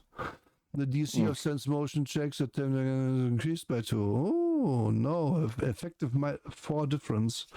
And you get an upgrade slot, which... What's this again? You have a single armor upgrade slot. Oh, yeah, this was such a nothing. I looked this up. Because I was thinking, do I play an Android? It was, you can put like a thing in you that gives you tiny bonuses, especially what that means you pay for it, no money. That's basically what it is, yes. Yeah. And for more context, the reason why I sit here and give double middle fingers to, you get a +2 racial bonus against poison. That's 10%. Yeah. You're 10% less likely to die immediately from a rattlesnake. You're an android. Please stop. Yes. Oh my god. Like, it's that simple. Like, the whole point of Pathfinder 1E, and thus also Starfinder here, is stacking these +1s until they're good. Yeah. Having just this +2, if you don't do anything else with it, it's going to be on your character sheet, and you better hope that you're playing on like Foundry, where it's probably automating your bonuses, because otherwise you will forget. I have DM'd Pathfinder 1st edition, and I remember my party of 4 with 2 clerics trying to like desperately to remember their bonuses. We ended up having it on a whiteboard next to us, like we can't spell what they do, because otherwise nobody remembered, and then eventually we looked at each other and were like, guys, this is fucking stupid, because since you have been doing those buffs, I have made encounters that also give those buffs, so it ends up as a nothing. How about we just all don't cast the spells anymore? And then we looked at each other and were like, hey, we should play Shadowrun. And then we played Shadowrun. Holy shit. It's terrible. Like, to make a comparison here also, like, people say, oh, but a game like Mage, that's complicated. I would argue it's either the same level of complexity or less. Because I'm not sitting here trying to remember if I have the specialized instrument for what I'm doing. Mm-hmm. I don't sit here wondering. I know it's there because there's only 7 things written on my sheet. There isn't 20 bonuses written on my sheet. Yeah. And Mage is a very binary system in which either I have it on, or I have cast a spell and it is active, or it's not active. In this, you get bonuses from your race, your class, your equipment, and from like spells. And then there might be other sources still, and you have to keep them all straight, and as they change you have to remember to change them. And if you forget to, you're gimping yourself immediately. The big issue of Mage is in the GM's hands. I mean, true, but always is. The GM always has to keep it straight, which is why, like, when we the thing that I meant when I said, that no one could keep it straight, is the party as a whole, was just sitting there like, yeah, I have cast 8, I have cast Bless, I have cast whatever the fuck else. It's a bonus for +1 from that, and a +1 from that, and a +2 from that, and so on and so forth. Oh, is that an enhancement bonus? Yeah, it's an enhancement. Oh shit, I have an item that gives me an enhancement bonus, so it doesn't work for me. Because it's that granular. In Mage, it's like, I cast armor on, like, I cast the above everyone's clothing to be metal now. But subtle. It's like we have a certain set of armor underneath, clothing underneath the first, and above that one. And then bullets blink off of it, and everyone can remember because it's an interesting effect that has a big effect also. But in Pathfinder, it's about little effects stacking on top of each other until they're big. And it's like you're building the Jenga tower. And then someone says, wait, do I have that or this? And then that's the moment the Jenga tower falls down. Because now we have to check everything. Sigh. Do that trick? Yeah, I'm still here. Okay, sorry. No, you're good. You're good. We're saying a lot of stuff. I had this idea that the trick was going to say something now, and then it didn't happen. I was like, what? It's just like this feeling I got. Anyway, the other races. No, you said it really well. You said it really well. Like I understand the urge to say something is in the GM's hands, but also that is the problem with Pathfinder and Starfinder. If you don't perfectly balance encounters in those games in particular, everybody dies or everybody goes yawn. Like we saw that very clearly, and I feel like that is actually worse in a lot of ways than the Mage GM who goes, I don't know what to do, because you can at least make something up in that case. But with this, if you make the Stone Giant 1 CR too high, everybody's dead. Yeah. The Space Stone Giant, of course, the guy from Galaxy Quest. Yes, that guy. And we have humans who gain a feat and rank in a skill. And +2 to an ability. Wow, it's all different from any. Okay, anyway, here's the next guys. They're getting strength and wisdom and -2 intelligence. And they are also medium, and they are from a desert, so they walk quickly in a desert. And Hilton Mountains at their normal speed. Move through non-magical difficult terrain. 4 arms, which allows them to wield and hold up to 4 weapons worth of weapons. While their multiple arms increase the number of items they can have in their ready, doesn't increase the number of attacks they can make during combat. So, wow. Oh, I can hold more things. It was always that's the same exact problem with the flying capable races in Pathfinder. They're like in 2E. Well, if you are 17th level Strix, you can actually fly. Before you could flap your wings a bit for a minute and maybe not fall to your death. And that's about all you get. This is the same thing. The power fantasy of having 4 arms is clearly to hold 3 extra swords while 1 attacks. That's clearly the power fantasy. That's clearly what I thought when I was watching John Carter of Mars. Oh my gosh, it's so cool. They can hold 2 pole arms. Oh, they just hold 2 pole arms. They don't attack with 2 pole arms. Cool, thanks. Jerks. Blah, blah, blah. You receive plus bonus to culture checks, which is basically a +1 bonus because they get a -2 intelligence, but whatever. You receive a +2 actual bonus to acrobatics and athletics. Oh, wow. Oh, wow, they have 3 skill bonuses. Woohoo. And they can move at normal speed in the desert. Couldn't you just put these under a heading called skill bonuses and say all 3 at once and it's only 1 heading? Oh, no. But then they wouldn't have gotten 5, and then because the androids get 5. Well, whatever. This is boring as shit, and we're not looking at the other races even. Like, it's who cares? No, we're not. And about moving normally in the desert. Don't you normally move normally in the desert?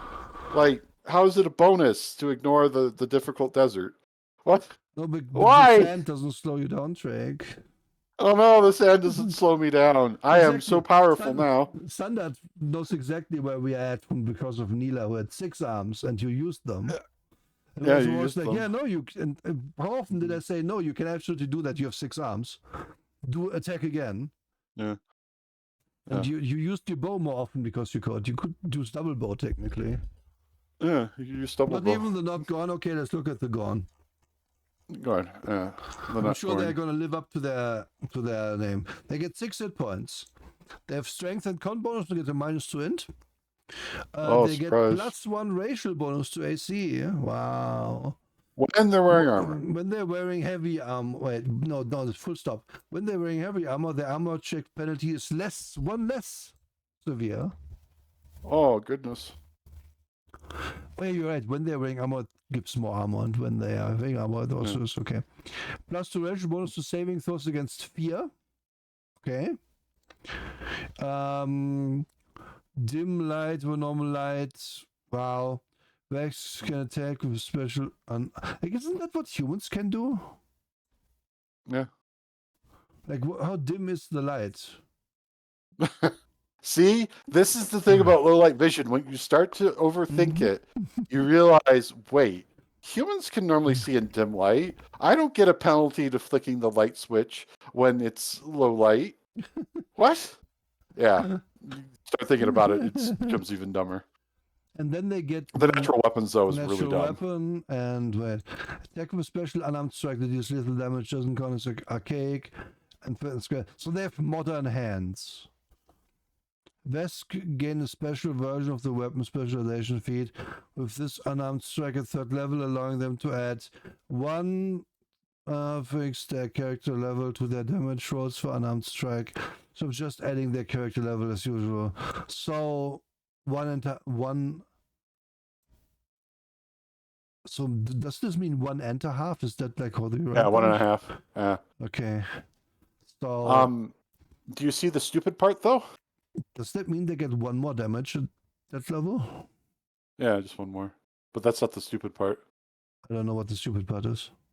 They don't even specify what the natural weapon is. They just say you have a special unarmed strike. They don't even tell you they have cool claws or awesome fangs or like a tail with spikes on it. They just say they have a special unarmed strike. They clearly Fuck don't you, have game. special. Like, they just have normal ass hands. Yeah. Also, some of these have been composited kind of together a little bit, right? But these two, that's really bad compositing. I like that there basically is no sexual dimorphism though. This guy is just like some yellow paint on his face. Yep. I like their look the most out of all of these. I like them the most too. And they did the most with them in the lore out of all of them. So, yeah. They knew what they had. Still haven't read that. I like that he has a claw. It's a slog. A space claw hammer with like. Why would you ever put an LED in your claw hammer? Yeah. Or is that an eye, like an electronic eye? Oh. Like, I don't know. I'm just making stuff up to make it cooler than it looks. And it's clearly a sawed-off shotgun in his other hand. Yeah. But they had to dress it up a little so it doesn't quite look like one. I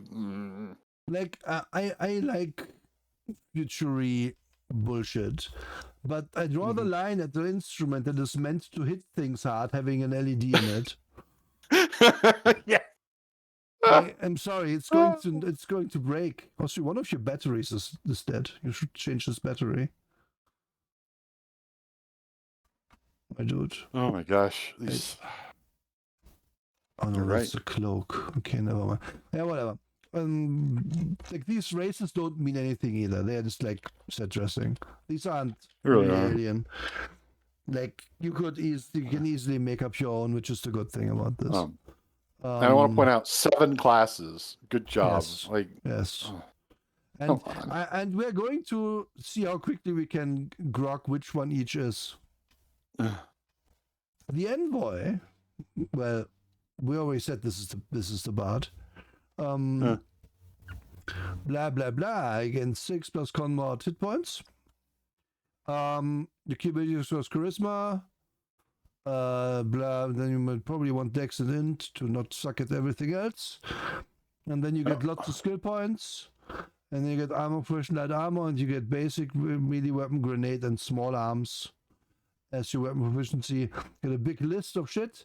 There's 2 base attack bonus progressions, either plus 15 at the end or plus 20. Congratulations, you're plus 15. And you get a big list of like skills. Some of them you choose. Like in some levels, like 4th level envoy improvisation, which is then you look at the list and you can pick one of these. Let's pick clever attack. You can make an attack that throws your enemy off balance. As a standard action, you can make a single attack against target within 60 feet. To gain the benefits of clever feint, attempting a bluff check against the target is normal. Apply the effect of clever feint before resolving your attack. You must have the clever feint envoy improvisation to choose the improvisation. Oh wow, thanks. So I just did what exactly? I use a standard action to make a single attack. And I gain clever feint, because clever feint I probably normally would do just that, and you can't attack with it. Yeah, probably.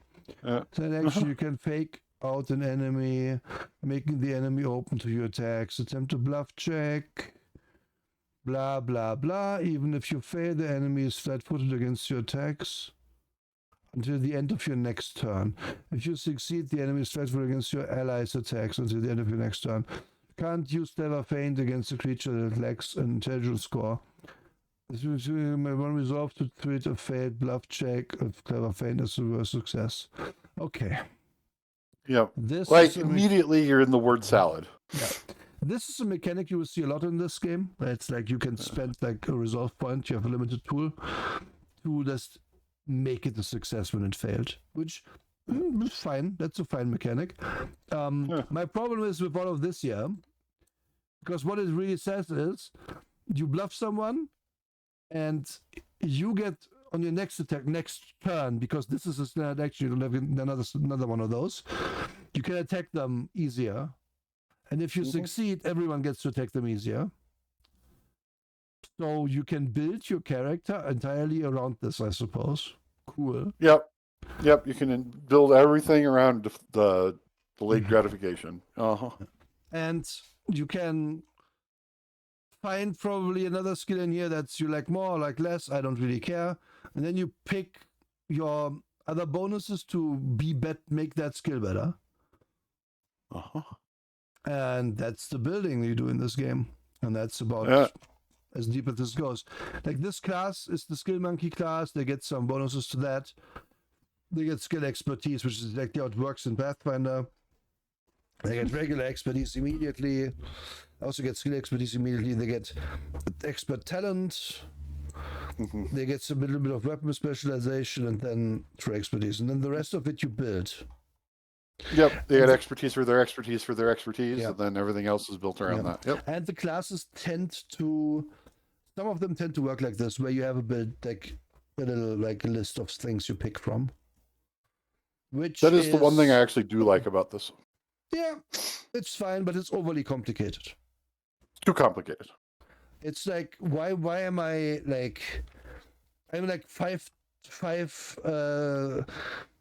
things deep in the bowels of this game to pick my hidden agenda. Like, why? Yep. And then usually since these build on each other, like they usually mention, oh, you have to have the other skill to take this skill. Yep. And that kind of means there's a cookie cutter build way in there. And instead of just giving that to you, because if I pick this skill, why wouldn't I then buff it, right? It's not really optional.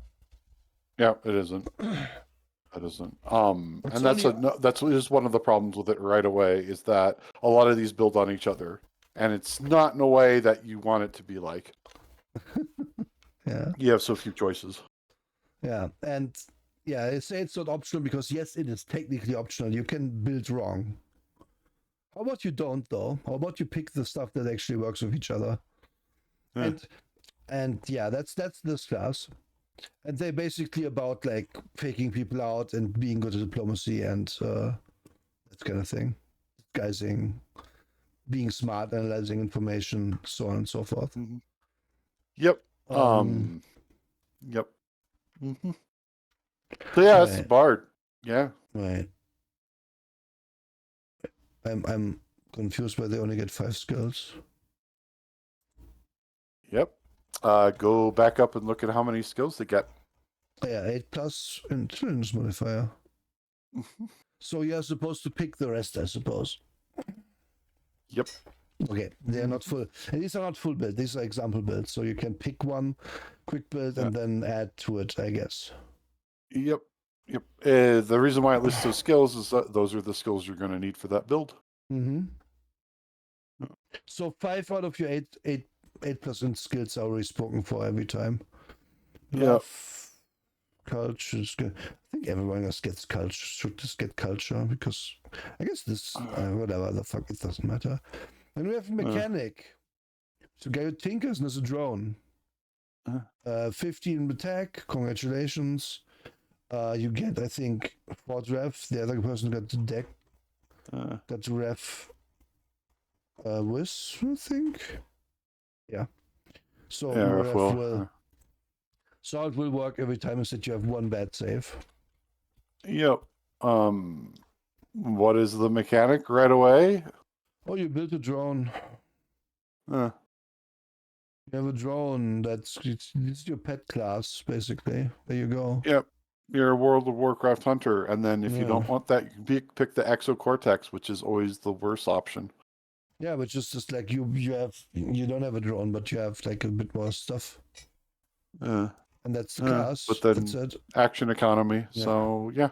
Yeah. And then you have tricks, which is the exact same thing as before. Which these are all about buffing your drone, giving it extra mods, slaughters, whatever. Did I do this or did I do the cleric? I forget what I did. I think I did this one, right? I don't even remember. I think you did this. Yeah, I think I wanted to do the caster and then I changed it because it was like, fuck this. Yeah, I played Envoy and I was just kind of like, damn, this is kind of boring. But yeah, there's really not much to say about this other than use this drone. Yep. You have the drone which you put the mods in, like some of the base, you always get this. And then you can put more in and it has its own little build chart, blah blah blah. It's that's what it is. And this one is the one that doesn't have the drone. She just has a wrench welder. Why would your welder look like that? That doesn't help with it being accurate. No. Anyway, where's Boston Dynamics dog? Is he smoking? Who knows? Smoking. Mystic gets the cleric. Congratulations. Yeah. Congratulations. Because you get magic, you actually only have one good save. Yep. As you see, you only get 6 double spells. Because fuck the casting in this game. Yep. Very much so. Fuck the casting. It has to be D&D modern, right? So you don't get none of the spells. It would be crazy. Yep. That's what happens every time we modernize anything that's D&D. It happened in D20 modern also. Yep. You get bonus spells from having high wisdom. You get spells known by level. You get and some. You get a connection, which is right. These are different. You can be a Akashic. You can be an empath. You can be a healer. Yep. Or a mind breaker. Gosh. This is very similar to a subclass from 5e. It's very similar. And there are other classes that get this, and there are some classes that get this and you can pick thing. Yep. So in this case, because you can cast spells and they do rightly recognize that that's pretty good, you don't get much else. You just get your one little path thing, and then your base abilities sometimes level up and become better. Yep. Boring. Boring. Very boring. Yeah. Operative is the rogue. It's the other 8+ intelligence skill class. But they're even better at it, as you can see from the very first ability that they have, Operative's Edge. Yep. +1 to all skill checks and initiative checks, and then it increases constantly. Yep. They're they're the best skill monkey in this game, but they also are very good at stabbing you for extra bonus damage. Yep. Trick attack. With really shitty knife. Like, Mm-hmm. it's stupid. It's so stupid. It levels up quite handily too. It's like, this is old school. I guess Very old school. 5e school too. They get all the stuff that rogues get. They get the exploits, which is the same again. It's the build. This is the build blocks you can use. Where you build like, it's such. I want to point this out at this point. We have been talking about, oh, you get the build blocks. Why is this bad? Well, because it's like you have a giant, a huge, stupid amount of things you can take, and they are in 10 different boxes. Yeah. And depending on what one choice you make, you get different boxes, and it becomes very difficult to understand what's good and what isn't. Very quickly. Like in a game like Shadowrun, we all have the same box, and the only time I close a box is if I have magic or not, basically. If my essence is 0.5, I don't get magic, so I'm closing that box, but it's fine. I probably got some cool shit for having that low of an essence. So I'm gonna dive deep into the other box, which is technology, and then maybe skills and stuff. And it's all generic. Everyone gets the same. So knowledge I gain for one of these boxes is going to always apply in future. Yep. In this, I don't know what operative does. I didn't read it because I didn't want was the character I want to play. So I don't know what any of this is. Yep. But it's probably good because Rogue is pretty good. Yeah, this is actually for most people the best class in this game. Yeah. It was for me. Yeah, like because a little transparency. I played Jules in Starfinder one time. I think I had a plus 15 to stealth checks at level 1. Yeah. And could turn invisible. Yeah. Like it's stupid. It's just really stupid. Yeah. Next class, Solarian Paladin. Does Paladin shit. Does the first plus 20 to hit both guy. Also gets 2 good saves. Because Paladin has to be OP. You get armor bonus and damage resistance, which is also pretty good. If you choose to focus on armor, yes. Yeah, you pick between armor or weapon. Yeah, but I would pick armor because the weapon you can just pick a similarly good weapon off the shelf. That usually does more damage. Yeah. Yeah. Not even the choice. We get to the weapons, guys. Believe you me, that's the stupidest part of this game. I think. You have a weird thing that like gives you your sun power. And then they never explain fully. Yep. And you have your revelations, which is again your own very personal speed of build blocks you have. And that's the class.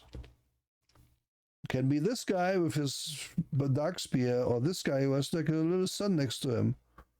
And this is the armor thing. It looks way cooler in my opinion. And then we have Soldier. Also gets 7 HP. Also gets 4 skills. Gets heavy armor and shit. Kind of the same things, but doesn't get any of the cool stuff. Just gets more feats as usual. Yeah. You just get extra combat feat at every even level, much like for a 3rd edition fighter would get, or Pathfinder fighter would get. Yep. And you pick a combat style too. Yeah. And Yep. Some of them are shit. Some of them are really obscenely good. Yep. And this is a game that rewards you for overemphasizing melee combat. Yep. Thanks. I love my space game where melee combat is really good. What? Huh? Yep. And you could pick a long range guy, but it's bad. It's not as good. At least not for a high strength class like the soldier. Definitely not as good. Yeah. This is again, for some reason there's no build box here. There's just pick one path. Yep. It is very jarring and weird to me that they did that, but I think if they realize for some classes, if we give them a build box, there isn't that much in it. This all kind of does the same shit. Like it's all about buffing weapons. So if we make this too generic, we can't write 3 pages of stuff. And then next one is the Technomancer, which was the other choice of character I maybe wanted to play. This is another caster class. Yep. But they are the magic hacker. Yep. 4+ int is kind of low. But fuck that. That's one of the reasons I was like, well, if I don't get more skills, I might as well pick the drone thing instead. You only get 1 good save. You only get +15. You get spells. You have bonus spells as usual. You have your build box. I forget what the thing is these guys do. It's just magic hacks. It's just magic hacking. Yeah, you just use spell slots to interface with stuff, which is yawn. Like all right. So we've looked at all these. The only one that really delivers on the fantasy, quote unquote, of what you're trying to do is the operative. And even then, it does that by just being so freaking overpowered with skills and so freaking overpowered with just, I picked up a screwdriver and I stabbed you with it. How much bonus damage do I do? Like, the rest of them, Envoy, if you have a very social game, sure, that would be good. Yeah, but it's still terrible. The mechanic, I picked drone. I master the action economy. Soldier, I take melee weapon. I punch you. Solarian, I am a Jedi, but I'm not. Like, the fantasy's just not here. Yeah, it's just not. The what's absent and needs to be pointed out is that there's no wizard class. Yeah. Which actually is, in my opinion, in this case, to the detriment of this game, because since every other class is represented, but you didn't have arcane magic in it, it's going to make the combat boring, isn't it? Because there's no guy who throws a fireball. It says everybody has grenades. Yep. Everybody has grenades. Baby class, throw mattresses at my... Good. Sounds good. But that's character building. And then... where the fuck does this end? A most common phrase said at the Starfinder table. Yes. You already have archetypes. Yep. Yeah, right. Archetypes are prestige classes. Congratulations. No, wait, not true. Archetypes is when you are like, I want my soldier to be a bit different, and then you can pick an archetype, and then this is kind of the beta of the Pathfinder 2e multiclassing. Multiclass. Yep. Where it just replaces certain of your feats with other feats. In this case, usually, if it's a build block class, you don't gain the mechanical trick, but you gain something else instead. And that's kind of how that goes. Yep. Like, sure, works. Yeah. If you want to tailor your character to be just what you want it to be. Yeah. I took one for my operative that let me be a sniper. And then I remember 3 other PCs were having a conversation with somebody and it turned bad. So I shot the guy and killed him in 1 hit. Yes. And everybody was like, why'd you do that? And I said, because he was going to attack you. Yeah. Way OP. Too stupid. But at the same time, it was exactly what I would have done in Shadowrun too. And that's exactly what I was doing. Yep. So, skills. TLDR, exactly the same as Pathfinder. Why is it bad? Well, because it goes too high. If your variance is a D20, you can't be like, I get a D20 plus skill ranks plus 3 plus ability score modifier plus other modifiers. No. Let's just not even look at skill ranks. 3 ability modifier and other modifiers. So ability modifier is 4. Other modifiers from buffs or something, let's say it's 2. I have 6, I have plus 9 already. Before we even consider skill ranks. Yep. How do skill ranks work? Well, in this game, in each level, you can put 1 in. So the only thing a trained skill does, which is I think a skill you start with, or a skill is a class skill. One or the other. It's a class skill. That's good. Trained class skill means it's just a class skill that you're trained in. Okay. So you get a +3 to those. Yeah. So it makes sense to put one rank into all of them, basically. Yep. Because that's basically putting 4 ranks into it. But it doesn't end up really mattering, because a guy who picks the skill without being trained, without being a class skill, just has 3 less bonus. And again, if you level it up every level, if another character doesn't, you're going to have acrobatics +20, and they're going to have acrobatics +5 very quickly. Yep. Like you said, they're +15 and something, right? That is very normal at level 1 in this game. Like they have not very normal. Maybe not a 15, but something about at +10 easily. Yep. Because if you have buffed yourself just slightly, you're going to have that level. And that's something that D&D 5e did correctly, where they crushed that down. Where they were like, nope, the +10 is like end game shit. You're going to have +12 or something, and with expertise maybe, and by level 12 or something. And that's the absolute maximum you can have, unless you raise your stat, which we really don't want you to do. Why is this bad? Well, it's bad because it makes encounter design or problem design super hard.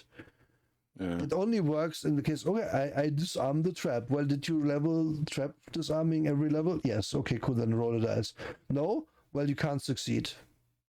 I jumped the ravine. Well, since you have acrobatics leveled every level, you succeed. Other people just fall down.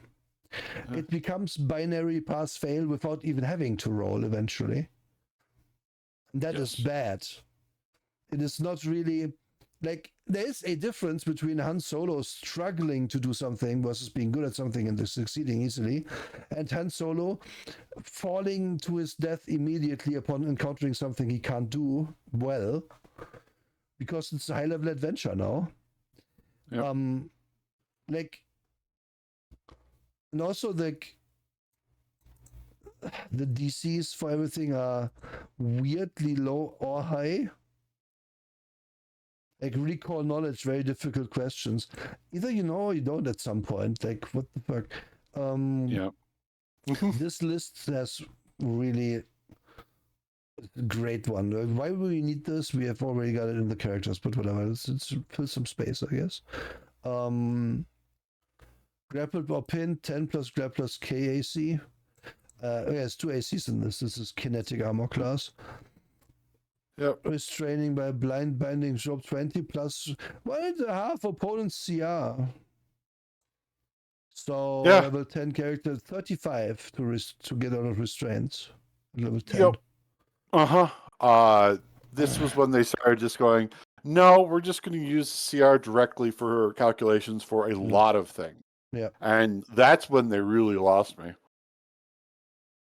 Yes, sorry, the redeems are not broken. We just have a talk show today, so we don't do redeems as much today. Next one. Balance. 20. Like, you can have this always on at level 10. Easily. You can always just balance, never roll. Which is, okay, to an extent, it's a cool thing, right? To an extent, it's cool. However, again, if another character hasn't leveled acrobatics, he's just going to fall off the balancing thing every time as well. Every time, without fail. Yeah.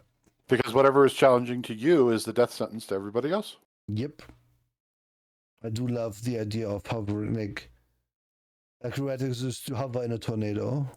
DC 39. Can't take 10 either. Oh my god. Terrible. You can take 10 in severe wind, though. I do that every day. I walk outside. I live in Colorado. And then you have a whole ass tumble rule thing, which is like, ugh. And athletics is here, where you can climb an overhang ceiling with handholds only. But you can't climb a perfectly smooth surface, so that's impossible. Impossible. You couldn't possibly punch it first. You couldn't punch handles into it. Possible. No. If you have 30 acrobatic ranks, you couldn't do that. And the tornado force wind is all 30 harder. Like, that's so funny to me that they're like, hovering the snow, this is 39, but you want to climb a wall while it's windy? Nah. Like, That's our limit. come on, acrobatic is already way better than athletics. Just give it a little bit. Mm-hmm. How come jumping isn't harder while gale force winds, huh? If I'm jumping against the wind. What if it's windy and I'm swimming? Oh wait, Maelstrom. Never mind, it's there. You can bluff. I mean, we know these skills. Fuck it. It's just dumb because the bonuses go so high. Like, it doesn't really take long to have the bonus so high that you either can never make it or you always make it, and it's bad. It's just bad. Like, the most obvious one is perception, which I'm sure is here. There it is. Like, if the enemy levels, your opponent levels stealth every level, and you don't have perception leveled every level, you will never see them. Ever. And this is a problem in D&D. There's a problem here, and it's stupid. Like, come on. There's no. Yes, there's such a thing as being good at hiding, but perception is just a skill everybody has to level in these games. You have to. Like, it's just not optional. Yeah. The only times when it stops being you have to always have it at max is in a game that is a multi-dice game that's we're based on your successes. Because in those situations, I'm rolling 8 dice. Oh, well, you only got one success. Well, I'm going to use my reroll. Okay, cool. I've got 6 successes. Okay, you did notice the really sneaky guy. Yeah, Felicity. Welcome to Pathfinder, where it's really many words to tell you have a 20 or something. Here's the next big stupid list. Here's your feats for adaptive fighting all the way to a versatile specialization.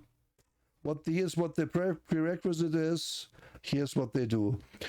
In their to their credit, there isn't that much of a like most of these don't have like a prerequisite of like 8 things like D&D often has. But also, some of them still have this. You need dex 15, you need mobility, we shoot on the run, and base attack bonus of 6. It's still here a little bit. It's still here a little bit. It's less, but yeah. And then you get, what do you get? Make a single range attack when withdrawing. Wow, thanks. Who cares? Thank you. That's always what I want to do. I want to make single attacks while withdrawing. And yeah, you pick these every other level, as we have already said. And we could read them, but you already, if you have played these games, you know what these are. And if you never played the game like this and you know what you're talking about, just realize that it's like a little option that you get a bonus of +1 or 2 to something. Feel blessed that you don't know. I love this guy just stabbing the spaceship with his sword. It's very good. It's very good. Now we come to equipment, the stupidest part of this. I love it. So let's look at it's already we are already in the weeds immediately. We are here. So here's our unarmed strike, right? It's archaic and non-lethal. I forgot archaic means it's probably, I think it means that armor is extra good against it or something. Who cares? Yes. The important track to look at here is A, the price, and B, the damage. And C, the level. Because we could get a tactical baton. Does 1d4 bashing damage. It's analog, it's operative. So operative can sneak attack with it and it's thrown. And at level 19, we can get the advanced baton. Level, like, the thing costs 90 credits to start, but you can also pay 500,000 credits for a baton that does 8d6 damage versus 1d4. It's powered, capacity 20 and thrown. So it's basically an energy stick. It does 8d6 damage. Because at a certain level in this game, about past level 7, weapons just get upgraded. You just better have like a weapon. If you specialize in a particular weapon class, you better look into it. Don't specialize in baton, because you only has 2 of them on this whole list. And I think you specialize by class, by categories, by like when it's when I forget. It is a bit finicky to specialize. Oh, and more importantly, these weapons do crazy damage all of a sudden. Why? Well, since we know we get like 6 plus con mod hit points per level, or something like that, we will get 10 hit points per level on average, let's just say. Yep. So roughly at level 3 we'll have 30 hit points, and this baton will not really have a good time getting through that with 1d4 bludgeoning. Nope. Even if it adds a bonus from your stat, which it does, you're going to take like 6 successful attacks to get through 30 hit points. Unless you're an operative, in which case you might backstep a bit. That's fine. Okay? So they are like, well, since we're level 3, you probably can get a dueling sword. It does a d6 damage. Well, let's find a level 3 weapon. I'm sure there's one somewhere. Yeah, the advanced weapons, they get crazier sooner. Yeah, it's like whatever. Like even the basic weapons are like this, but advanced weapons, I see long arms here. I think level 3 it actually doesn't have one, but level 4 sometimes has a weapon. Yeah, and 1d8 cold damage. Yeah. And generally speaking, if a weapon is level appropriate, you should just grab it because it's better. Always is. Yep, we're talking Cyberpunk 2077 unreleased rules here. Yeah. Oh, it's a higher level weapon than it is better, period. I so hate this. Like, one of the very basic things to get right about, like there's a lot of guns in here that shoot a bullet, right? Get like here shells and rounds and darts and whatever. It's a fucking bullet. The ultimate determiner of the damage the weapon does usually isn't the gun, it's the bullet. Yeah. The gun is the delivery mechanism that hopefully is accurate and easy to use and shoots more bullet because then more damage can happen. It's kind of like that. Yeah. It is not that suddenly my hunting rifle with 6 rounds in it, where the rounds do 1d8. If I load the same rounds in my magnetar rifle, it's going to 88. Like, to an extent, in here, fine, maybe the magnetar rifle has special bullets, right? But we have a magnetar rifle here, a tactical one for 2d8, an advanced for 4d8, an elite for 68, and a paragon for 88.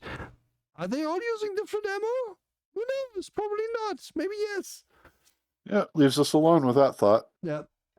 And it becomes even stupider with melee weapons because they also level up that much. Where it's like, yeah, your strength sure matters if your axe does 12d12 damage. And the obvious issue here is, like, you can't do a thing where I'm like, yeah, this is my father's gun. I'm going to kill the guy who killed him with it. Because if you're going to find that guy fast, because if he's level 20, you're not going to kill him with that gun. Because it does no damage then. So guns are just completely replaceable. And you're just going to like get the best one. But also they are very expensive. They're your big money sink in this game. Armor is the same also, by the way. Armor is also going to do this. We're going to get to it. So it's almost like, yeah, I'm spending millions of credits over the course of a character to just buy a new laser rifle every now and then. Like, let's say we just want laser weapons on thing, right? We don't care about auto beam.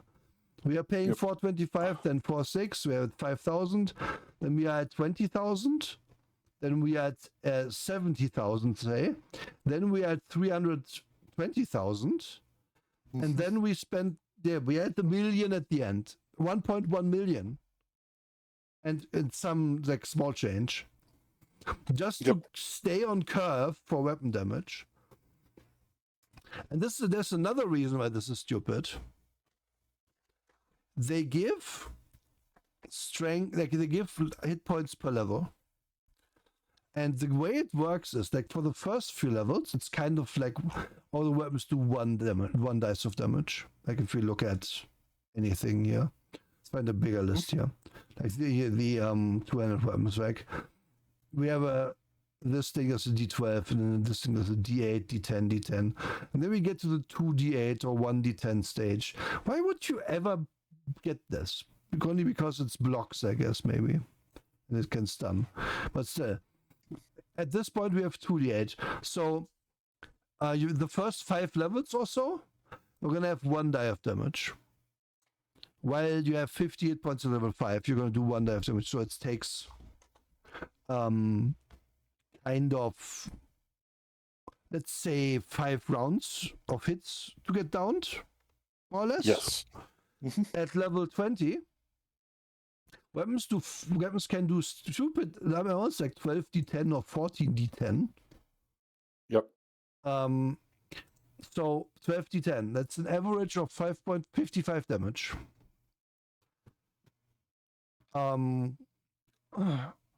So it still takes 4 to 5 turns to down you, because you're gonna have 200 hit points.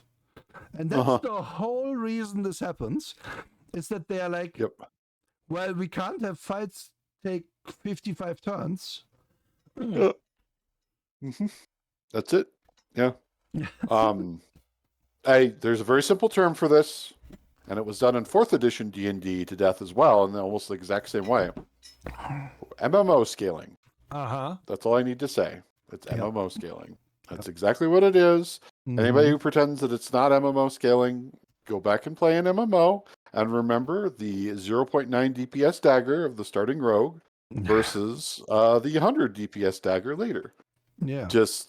That's just reality. That's just exactly what's happening here. Why is this bad? Because MMO scaling in my tabletop game is not needed. Thank you. Good night.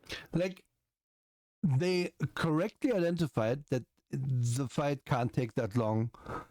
Yes. A, because it's highly boring, and B, because it's silly. And then they just, instead of putting something in the weapon that says, this is a 0 pistol, and it does a d6 damage, and every 2 levels you're going to add another d6 to it because you're getting better at fighting. Yeah. Like, put it in the class description that this class, every 2 or 3 levels, adds another dice of damage to the weapon. Because they just get good at it, if you want it. And at least it's not, I'm buying a new gun. Because I really, really balk at the amount of, like, stupid bookkeeping that will be necessary for me to arrive at $1 million to have the swoop hammer. Yep, and the amount of looting. Like, oh, well, we just defeated 5 CR-15 enemies, so we should get this number of credits, correct? That's what the game turns into, and that is very artificial and stupid. Yeah, and you have to care about it, because if you don't get your swoop hammer, you're going to be fucking gimped. If you're still running around with an elite pike at level 20, what are you doing with yourself? You're doing half the damage you could. That's it in a nutshell. And even for the classes where it's supposed to not matter as much, the operative. Oh, I have my sneak attack ability. Well, that dumb knife that you got at level 1, sure, I guess you could do a lot of damage with it. But the whole point is to do 1 attack each round and do a huge amount of damage with that 1 attack each time.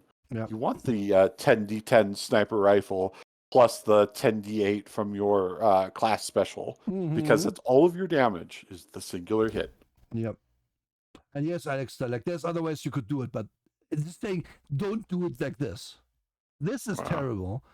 Like, I hate this so much. And imagine Luke looking at his lightsaber and be like, man, this doesn't do enough d6s of damage, and it throws it in the ocean and makes a new one. Yeah. Wow. Like, it immediately, like, destroys so many things. Like, you're using your father's sword because it's like story reasons. We can't do it here. You better have that story wrapped up by level 3, because there's a better sword for you in the list now, or level 5 or whatever. Doesn't really matter. Like, and then also certain specializations just end up being bad because for some reason instead of being like, you could say, yeah, oh, you want cryo guns? They're somewhere in this. Yeah, cryo. The zero guns. Yeah, you just don't have a level 20 variant, so it's just bad to get into these. Oh, you want a flame rifle? Well, I guess you can have a flame rifle, but there's no other flame rifle anywhere. The only thing you do later is plasma. Then it's just put it in the fucking plasma category. Then fuck it, guys. Yep. It's also a nightmare to find anything because stuff is sorted weird and named so generically. Yep. Because like every individual thing is only sorted by level. So I have to know that I want a projectile weapon to then know I'm level 8, so I should look at around here and decide. I mean, I'm not going to buy it because at level 9 I get a better one or whatever. It's also a thing. Yeah. Where in the meta game of this, I can either sit here at the warrior, for example, like, man, I leveled up to level 9. Is there a better weapon in all of this? And then you just look at 9 everywhere and be like, this isn't better. This does 1d10 more damage, but it only has... It's an unwieldy. I don't like unwieldy as a thing. So I'm not going to upgrade yet. But next level after, level 10, curved blade. That's analog. With 2d6 bleed on crit. Ooh, and 3d10. Ooh. I'm going to wait. I'm going to bunker 4,000 credits. Like, that is the one where I'm like, okay, I can see it. I'm playing Jane from Firefly, I guess. Spending all my money on Lucille, the best gun. Okay, I get it. But it's just... It sucks. We have the Lucille of level 16. We have the Lucille of level 9. We have the Lucille level 12. Like, that's the problem with this, is that it's because the rest of the system is telling you, no, you probably should min-max. You probably should go into cloaking with your operative. You probably should have this, and then a sniper rifle as a backup. Blah, blah, blah, blah, blah, blah, blah. You're min-maxing that. So when you turn to these pages, you have to min-max this too.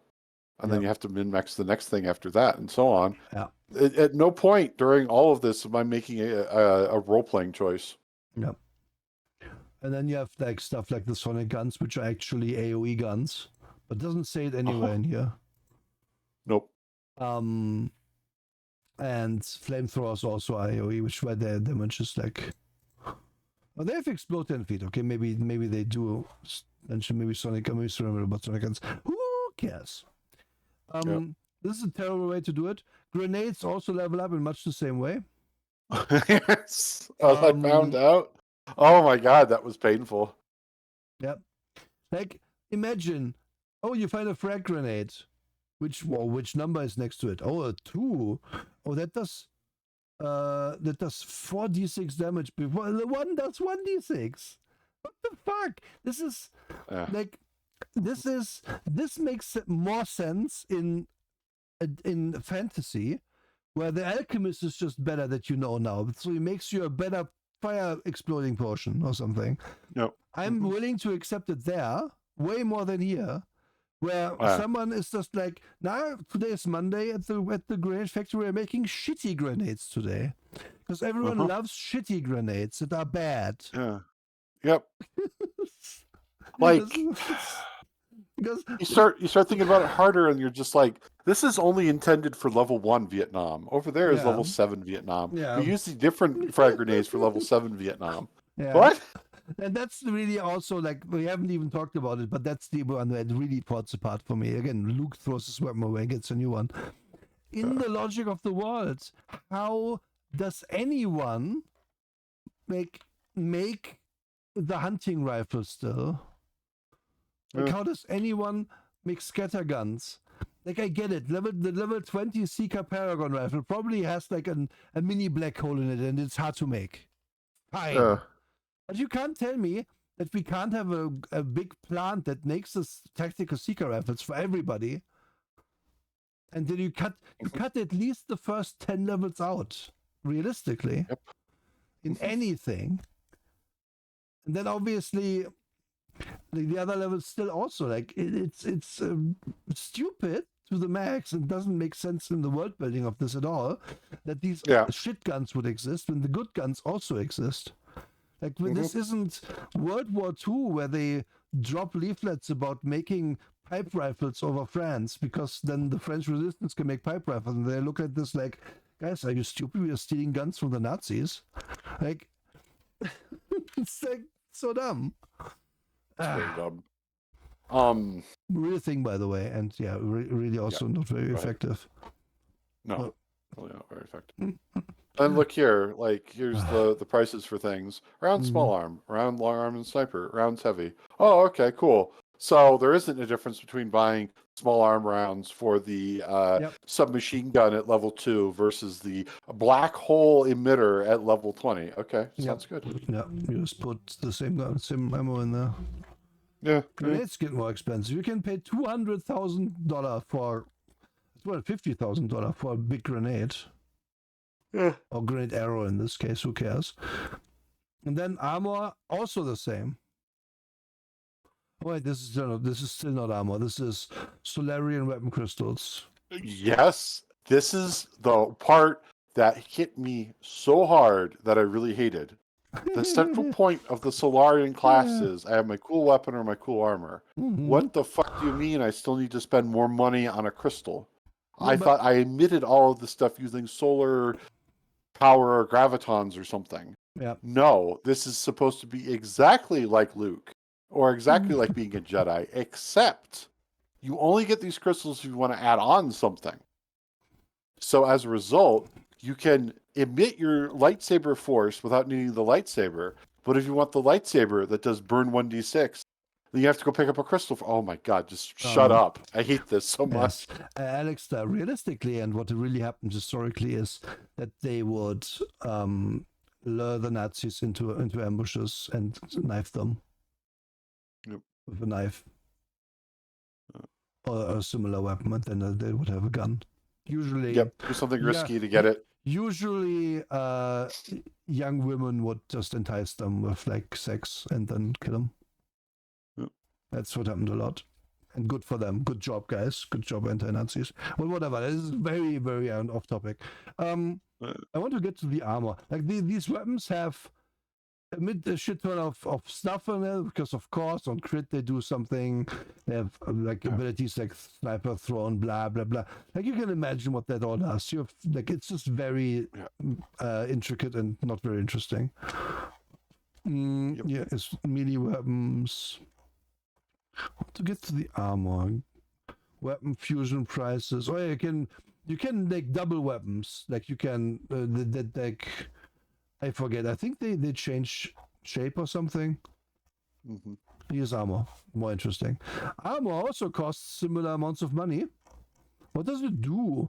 Well, it gives you EAC and KAC bonus, a maximum dex bonus, an armor check penalty, speed adjustment, upgrade slots, and bulk. This is the light armor table. So you can start with an Aztec Suit 1, which is this clothing. Costs 500 fucking credits. 2 slots. And then you can get a second skin, which only has 1 slot, but it also costs less and more armor. Like, there's some choices here, but they are like kind of surface level. But look at where we end up. Plus 22. Plus 8 dex bonus, so we had 30 armor here if we min-max, which of course we will. Yeah, of course we will, yeah. Why are we at 30? Holy shit. Well, because everyone has a plus 30 to hit. Yeah. So you better have at least that much. Yeah. Like a level 20 dude has plus 20 just from level ups to hit you at level 15. Plus attribute. So they are going to hit you actually. It's actually useless to wear armor actually. You might actually just not do it. Who cares? It's legitimately the case. That you should, for light armor, mostly just pick whatever has the most slots. So probably you get an X to get the Aztec suit every time you can because there's a big slot. Yeah. big slot. Big slot energy every time you can get one. And then you're going to compare it to the heavy armor, which, oh my goodness. Not any better, really. Only by 1 or 2 better. And it gives armor check penalty, and it gives you a -2 walking, and it gives more upgrade slots. The plus-minus thing, I think you can buff armor with certain abilities, and that's probably what you have to do if you want to get it constantly. You do that, you use your slots to buff it. You can buff your armor further by getting implants. It's Pathfinder. Yep. Like, I'm just gonna be straight with you. It's just Pathfinder. You stack all of these things together: the situational, the feat, the implant, the armor upgrade, the class feature, the race feature, the race feat. Blah, blah, blah. You stack 12 things together. Yeah. I also love that this graphite carbon armor 3/4 max bonus 4. This stupid crossbreak head up 1920. Never mind that it doesn't even have pants. No pants. No. Like, I'm sorry, it looks terrible. And this is 1824. This thing has more energy armor than this power armor suit. You shouldn't have the exposed weak point in the chest. That's always a bad idea. That's always great when you do that. When you want to look like you're from that one show that had all the gems. And also, like, we have a Samus Zero suit, but then why did we make it brown? Come on. Also, these all look the same. Like, I can kind of get that this is not good armor. But this looks better than this, and this is this is a lot better than this, but this doesn't look that much better. This is a helmet, guys. This has hot pants instead. Metal hot pants. I'm not really knocking the artist. I'm just knocking the directions that they were given. The art is fine. I mean, the bonuses they give is just like completely arbitrary. Like, very arbitrary. You could swap these bonuses and no one would bat an eye. Who cares? True. Because it's not really doesn't make sense. At least in a fantasy setting, plate mail.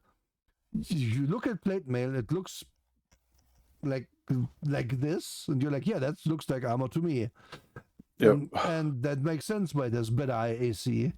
But in this, it's so fucking arbitrary. Like, why does this have 3/4 and this has 1/3? It looks about exactly the same. I guess the red lines make it more armor versus blue lines. Like, it's just completely nonsensical, and it's just like, yeah, we wanted it that way. Also, I love that he has wheels here that don't... How are you supposed to have feet in there? I guess you just don't. I guess you don't have feet, huh? Yeah. Like, that's the answer to everything, Nero. Just don't have feet. And then there's powered armor as well, which is like, I think that's actually where it was at for the bonuses, because I remember this being like, this was the reason why I played the mechanic in the end, because then I could be like, yeah, I know how to make my powered armor, and powered armor actually had damage reduction and stuff in it, something I forget. It was the only way to get actual AC that was good. Yes. Mm-hmm. Oh yeah, there was the option for mechanic where you have super armor. That was what you went with, yeah. And the super armor was actually pretty super. Like, it made you really into a tank. Yeah, I think. And it was so dumb that you had to pick the mechanic for that. Yeah, it was something to that effect. But it's been long enough that I have completely memory holding for the best. There's so much about this that just gives me pain, because I'm just like, the options, they don't really feel like options anymore. No. They just feel like you're trying to hack the system, but you're doing exactly what all the 20 character builds online tell you to do. Yeah, the problem is also so many times it's just like, oh, do you want a jump jet? Okay, it's level 2 jump jet. Is there a better jump? Yeah, jetpack at level 5. It's just better. And then here's a force pack at level 9. It's probably also better. I don't know. I never read that far down because we weren't going to get there in the campaign anyway. No, we weren't. And it's just like, yeah, spend all your money on Gabo. It's like very Pathfinder 2E brained in that. When Pathfinder 2E, you buy your weapon runes all the time, and your armor runes and your stuff. Because if you don't keep up with the progression that they expect you to, then you're going to be like outclassed super hard. And just imagine, like, it's for the sake of argument, right? We are at level 7, but the group just spent like a level's worth of stuff doing one thing in the wilderness. No one has better weapons. And then the GM is just like, well, I'm going to put a level 7 encounter in their way. And all the enemies have level 7 guns. And they just do double damage compared to your guys. And you just lose that fight immediately. Immediately. You don't even have a chance. And that's going to happen. And also, like, isn't it a nightmare to like have to loot in this system? It is a nightmare. Loot in this system is just, I don't even know what to tell you. Like, it's just stupid. Yeah. I even if you gave me a loot table, like you have to tailor it to whatever Bob the soldier said that he specializes in, or Bob the soldier is going to punch you in the face. In for real life. Like, that's the problem with this system, is that, cool, I can have a cryo rifle, I can have a pyro rifle, I can have a black hole emitter. But the thing is that Bob the soldier specialized in black hole emitters. So if you don't give him a black hole emitter, he is going to have a worse time playing this game. He just is. Yes. And it isn't the same as in 5e, where it's just like, well, you didn't get your flame tongue sword of darkness yet because you specialized in spears. Even that is less of a pain in the ass than this. Because this, you miss out on huge amounts of damage. Huge, by having the wrong thing. But guess what, Drake? You can have a color-coded shield and there's its own hit points. Yes. Your prismatic force field that has 50 temp HP and 10 fast healing. Are we really at the point now where they're just violating their own rules by saying 50 temp HP, but it has fast healing 10? Temp HP doesn't fast heal. Shut up. You're already breaking your own stupid rules. No. Oh my god. And also, I like the brown shield, just 1 HP and this fast healing 1. So every round you take 1 less damage. Somebody wore the brown force field today. Yeah. What? No. I appear to have made my white force field brown in my pants. Gosh. Tiny force field. And that's like and all the implants are stupid too. I want to point this out before I continue. This is another variable on top of everything else, where you have to now remember that some guys just also have a force field when they also have hit points and stamina points already. Yeah. So you're writing down 3 things, and every round they regenerate some of that. And it's like, it's so overcomplicated and so pointlessly overcomplicated. Why isn't the force field just damage reduction? That's the thing that exists in your fucking rules. And then, augmentations. They're also bad because they work exactly the same. Where you have level 1 augmentations that are just bad. What's the hideaway limb? What the fuck? Oh yeah, component hidden inside one of your limbs, right? You don't hide the limb. That's just a hideaway in your limb. It's badly. Because it's called a smuggler's limb, then we wouldn't have asked that question. God. I think you need the prosthetic first, and you can hideaway limb in it, I think, but whatever. Hideaway limb makes it sound like the deployable limb for your kid's, like, treehouse. Like, come on. And I'm sorry, but this is like, we're in the future, right? Guys, steal from Shadowrun if you want to write that. What the fuck is this list? 7 of this is dermal plating. It's nothing. But you couldn't make it good because in Shadowrun, stuff actually gives you big buffs. And we can't have that. Big buffs. Can't have that. We have to add small buffs. We have to add so many small buffs. 12 of them.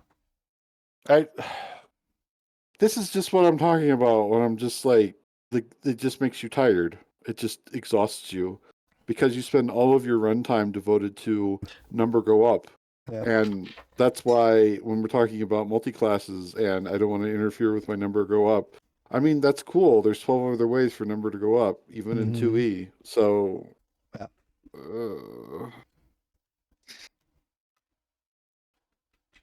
It's also funny to me that you have a prosthetic limb at level 1, and the cybernetic arm that's level 11. Oh my god! And I like that the system is spinal column. Yeah, that's probably also a typo, because what the fuck? I'm gonna just have a cybernetic arm out of my spinal column. Yeah, we found out that it's just more efficient instead of a spinal column, just put an arm back there, you know. Yeah. It's gonna puppet. Scratch your butt or put a hat on. It's gonna puppet your legs. It's just gonna pick up my legs and make them walk. It comes out of your neck and grabs down and grabs your legs and moves them.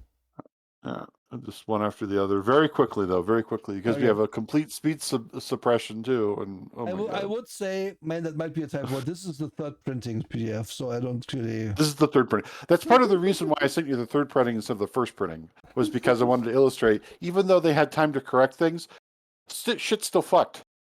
Yeah. I love that you can have speed suspension with all legs. There's not a single race and there's more than 2 legs, so who cares? I guess you have to play a spider. You don't get time to wheel up the new cybernetic implant you just got, and you get used to it. Go to upgrade it next month. Yeah, exactly. Like, that's another thing where I'm thinking of. Most campaigns don't take place over the span of years, so going under the knife every other month for my dermal plating sounds like a nightmare.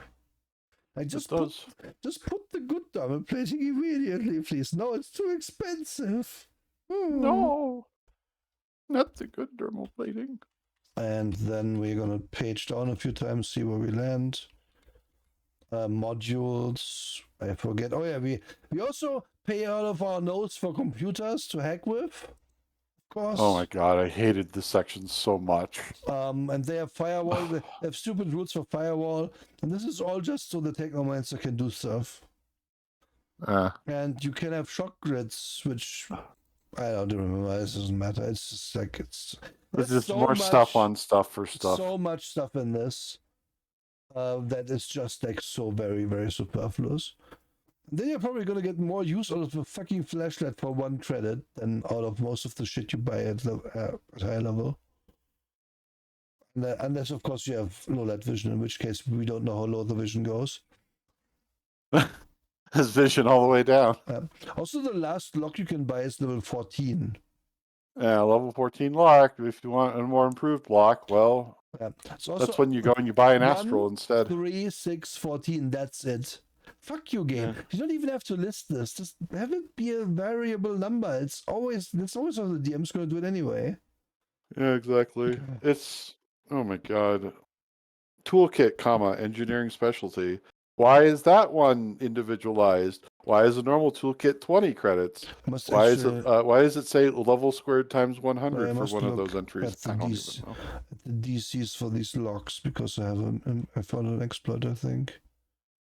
Engineering skill. Okay, I'm not gonna go there. Fuck. Okay, no, for an expert. Doesn't matter. It's bad. Doesn't matter. I don't care. It's bad. Here's more stuff you can pay for, which is meds, which is actually pretty cheap. Except the GER of translocation. Oh, magic items. Yeah, it's a very small list of magic items here. Congrats. I love the MK5 Ring of Resistance. Yeah, that's so good. I want my Mark V ring. My MK Ultra Ring of Resistance. They just look exactly like magic. Make it looks like they just took art from Pathfinder. Yeah. Let's just be honest. Yep. Stinky potions. I like it when we get to potions that we inject. Like, that's cool to me. But then again, I'm a mage player, so yeah. But I would honestly, if my doctor came to me like with an injector and this bottle, I would be like, I would like a second fucking opinion. Why are there bones in the green stuff?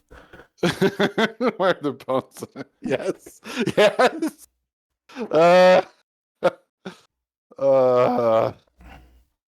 And then vehicles. Oh my god! And this is the section that just destroyed us. Yes, vehicle damage and size. The big, you can just ram somebody for 25 D10 damage, and then you can mark your vehicles, and they have like a colossal like a colossal 1/4 level vehicle only does 5d4 damage if it lands on you, but a colossal level 20 vehicle does 28 10.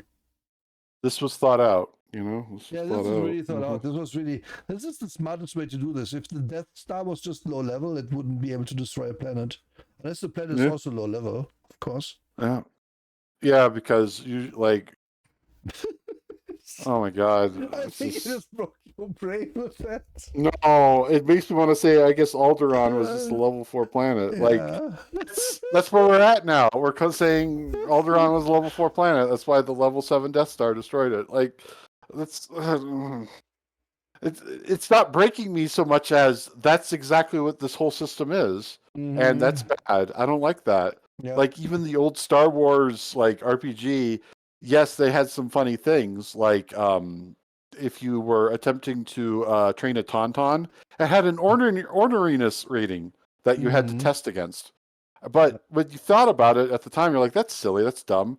But as you got older, you're like, oh, okay, that's the DC for my check against it. Okay, now it makes sense.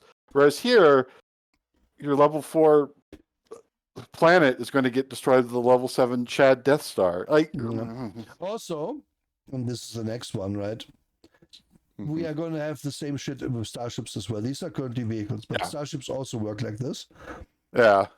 So we also have to replace our starship all the dang time. We can't have the thing is about starships, which is just really cool. No, we have to have the Millennium Falcon MK7 with the subwoofer in it. I don't know. Like it destroys the idea of having consistency in your game. It's completely, utterly destroys it. Like if Shadowrun said to me that my hover drone that I use for surveillance is a rating 4 drone, I would throw the book out the window. Yep. Just tell me what the drone is, then it has stats, and then I'll make up my mind whether or not that's a good drone or not. Like, I just really love it that a diminutive size, so I don't know what that even would be. I don't think that's in here. Let's say it'd be like an exploration buggy for ants. A ferry riding a tricycle, right? The tricycle. But it's made out of like ultranium alloy. So it's level 20. So it does 21 D10 damage when it rams you. Oh, no. That's Looney Tunes shit. Physics doesn't matter. We have to have rules for this. It is dumb as rocks, honestly. And the DC, isn't that for like avoiding being rammed? Yeah, so like it's DC 33 to avoid being hit by it. Yeah, you have to run. The tricycle is fucking homing, Drake. I'm sorry to tell you. This gets so stupid because I've never done a rant about the size rules, but I don't need to do a rant. I just need to say like one thing. The size rules, if you just keep using them from 3rd edition, it gets dumber and dumber and dumber to the point where you're just like, okay, so the Storm Giant, he does automatically, like, I don't know, 4 extra dice of damage with an attack, right? Yeah. Because of his size, or 8. I think it was 8. I don't remember. Cool. So what can he fight then? I don't know. Level 20 adventurers. Yeah, but you're giving him the level 20 weapon, right? Which will do 8 extra dice of damage. So therefore he does like, I don't know, 20 dice of damage with 1 hit. And then you realize, okay, this is just completely broken, completely destroyed. Doesn't work. Just doesn't work. Because when you have the size independent of the CR, and then you're just like, we'll just make him colossal. Really, guys? Really? You couldn't just put on the chart, well, if they're going to be colossal, it's probably going to be 4 CR higher. Like, that's what you could have done. And they still have never done that. Oh my god, it's so stupid. Yeah. And then we have other purchases, which is like, what? Backpacks and clothing and tents and poisons, of course. Black Lotus extracts, level fucking 20. But Insanity Mist is $23, $50. You probably should buy it. Get your insanity mist today at Kroger. Kroger brand insanity mist. Your kid's bored. Use insanity mist on them today. But also like who needs like it's even better. Like hyperleaf is for chumps.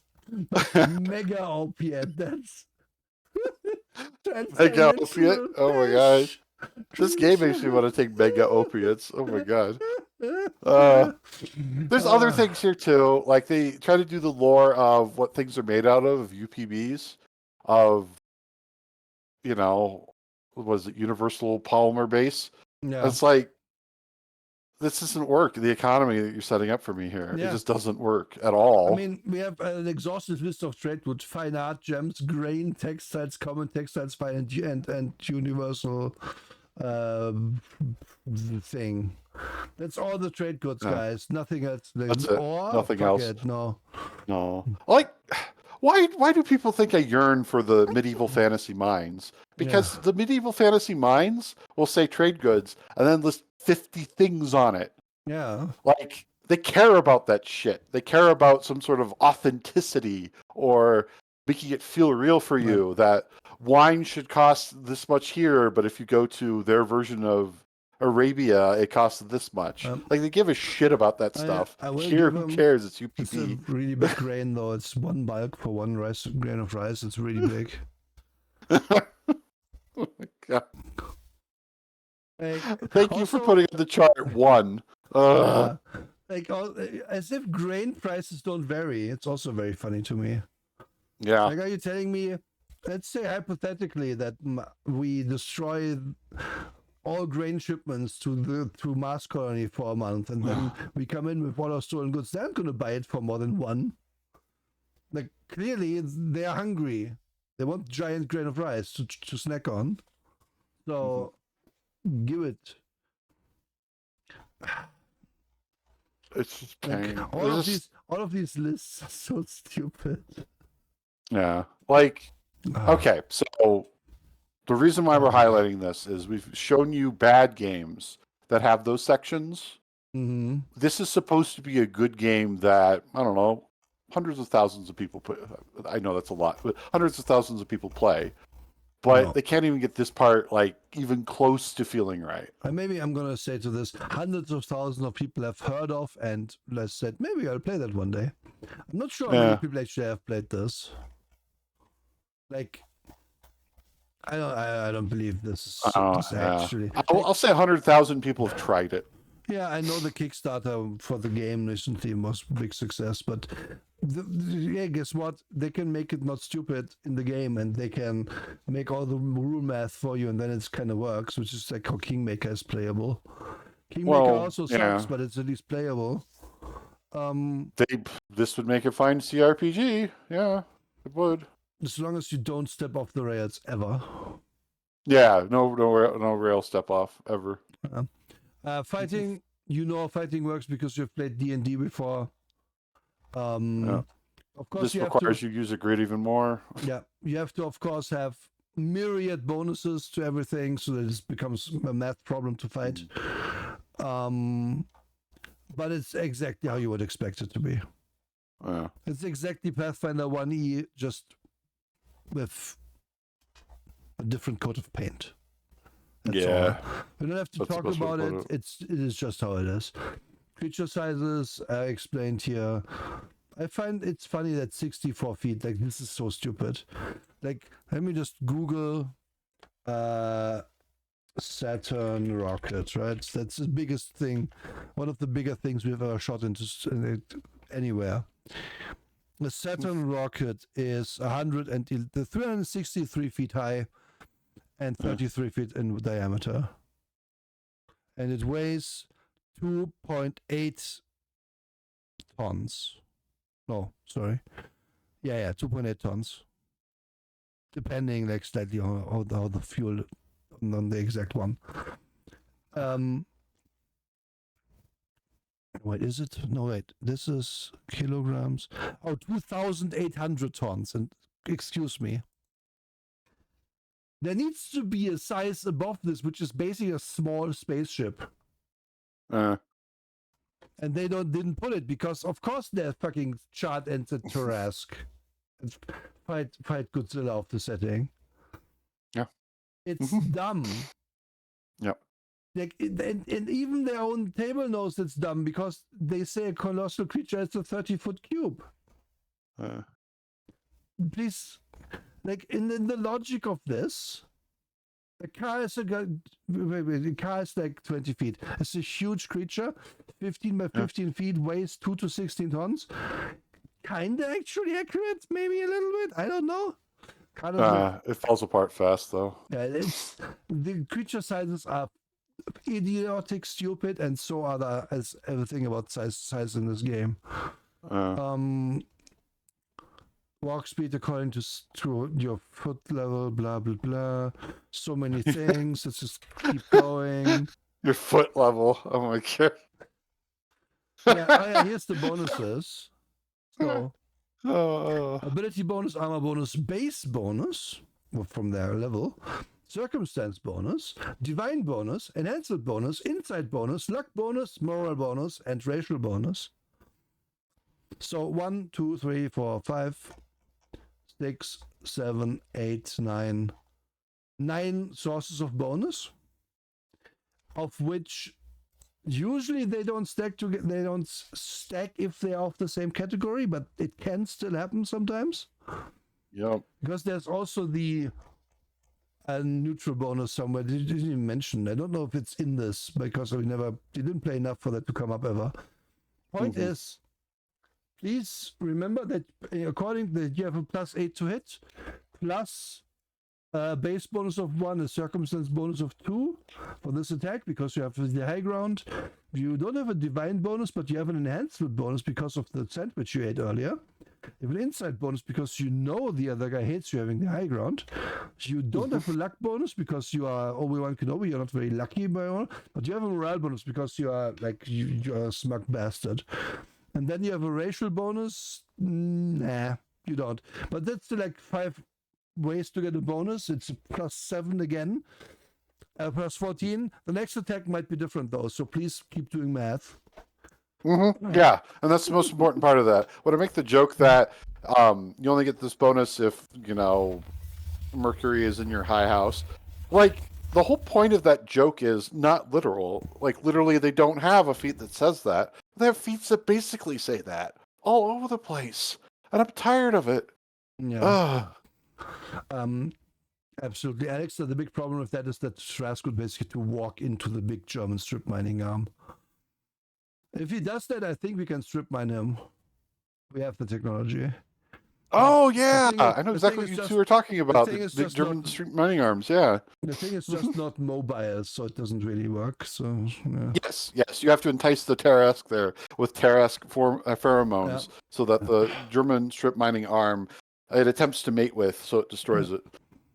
And then you have your attack cones, which are sure cones and ruins. They're sure coney. I know, like it's just I really don't like grid-based combat anymore. I really don't either anymore. And this is the one where you can try to do theater of the mind. It fails though. It fails really hard because it wants you to do grid-based combat so hard. It's so earnest about how grid-based combat is everything. Comic combat. Like the way I would do it is, you want to hit like all the goblins with your shotgun, with your spread shotgun. It's a 60-foot cone. Okay, you're always gonna hit 5 of them. Roll me a check to see how many more you get in, or something, or luck roll or something. You can do it, but yeah. The problem is you're doomed if you do, doomed if you don't, because if you don't, you constantly have to like arbitrate it as a DM, and the players have a harder time picturing the fight. Because instead of picturing the fight, they have to think about what does this cone do in the mind picture and stuff. And if you do play with it, you have to constantly like no one has the cone. Like you might have, if you're playing Warhammer, you might have the cone to put on the table, but usually people just have to count squares. Sorry, This is how you phrase that. No one has the cone. Yeah, Like that's where we are now. yeah, you It's know what I just mean? like You we're mean the saying this out physical, loud. the plastic triangle that is the cone and I know. represents it. I Obviously, know, but it's funny. Like yeah, just yeah. imagining somebody having a cone that they Yeah. just put on the And this table. is to point that out too, kind of why stuff like Foundry is so important to Pathfinder. Yeah, it is. Because there's enough people really into Pathfinder to make all of this for you and do all the math for you. That's how we played it in with very quickly and back in when we played Pathfinder 2e. Because I honestly don't think it works as a analog game on a table. I don't think it does either. Like the only way I would want to play that still is by having everyone has their tablet out and we are playing in a Foundry. Mm-hmm. Yep. And as DM, that's the only way I'd want to play it too. Like I wouldn't want to have my players constantly sitting there trying to think about that. When I want them to think about the fight, I want them to think about the role play. But this just okay. It is so anti-role play after a certain point because you're only role playing the numbers after a certain point. You're not actually role playing the character that the numbers are supposed to represent. The reason why it's called statistics is that those are just the variables that make up your character. But after a certain point, all your character is the variables in a game like this. When I look at somebody's sheet in Mage or Werewolf or whatever, and I see they have a strength of 4, I have a mental image. When I look at somebody's character sheet in this and they have a strength of 22, I don't have a mental image anymore. It's gone. Mm-hmm. Yeah, because also in this game, like the only thing that will happen if you look at someone's sheet, let's say they're playing a soldier, look at their sheet and its strength is 12, like what the fuck? That's not enough strength. You have to be a big beefy lizard to fight in this game properly. How are you going to swing your MK7 power hammer around if you don't have high strength? Because it's just cookie cutter expected. There isn't built variety at all because it is a solved system. Like, and that is why games like Mage, like Shadowrun are so good. Because Shadowrun is like, oh, you want to shoot guys with a pistol real good? Well, how about this? You put a lot of points into agility, so you can be agile, and you put lots of points into pistols, so you can have that skill. And then you have many dice to shoot them with. And then there's like this, and this thing that buff you. And they are kind of exclusive from each other, but you can use a smart system and have a skill recorder. So maybe get that combo and have 3 extra dice. And that's it. That's it. That is literally all you do. While in this, it's like a rat race in a big stupid wheel where there's 10,000 rocks in your way that you have to not trip over just to arrive at the number they wanted you to arrive at for your bonuses. Yeah. And then some math nerd, no offense to you if you are that nerd, but still, some math nerd 6 months in is like, wait, they didn't outlaw that I take this thing. I have +2 extra. And then the internet hails them as the savior of the class because the class was kind of undertuned before. And somewhere a designer is like, well, I guess that we wrote that wrong, but let's keep it in. People like it. Like, it's not interesting because your choices aren't, well, I want to make a rounded character. I want to be good at pistol, but maybe not the very best, like no one ever was. So I'm going to have like 11 dice total in it somehow in Shadowrun, or have 6 dice total in Mage where I'm competent at it, but not like, world class. And that's all I need to have the fantasy about a guy who's good at repairing a thing or something.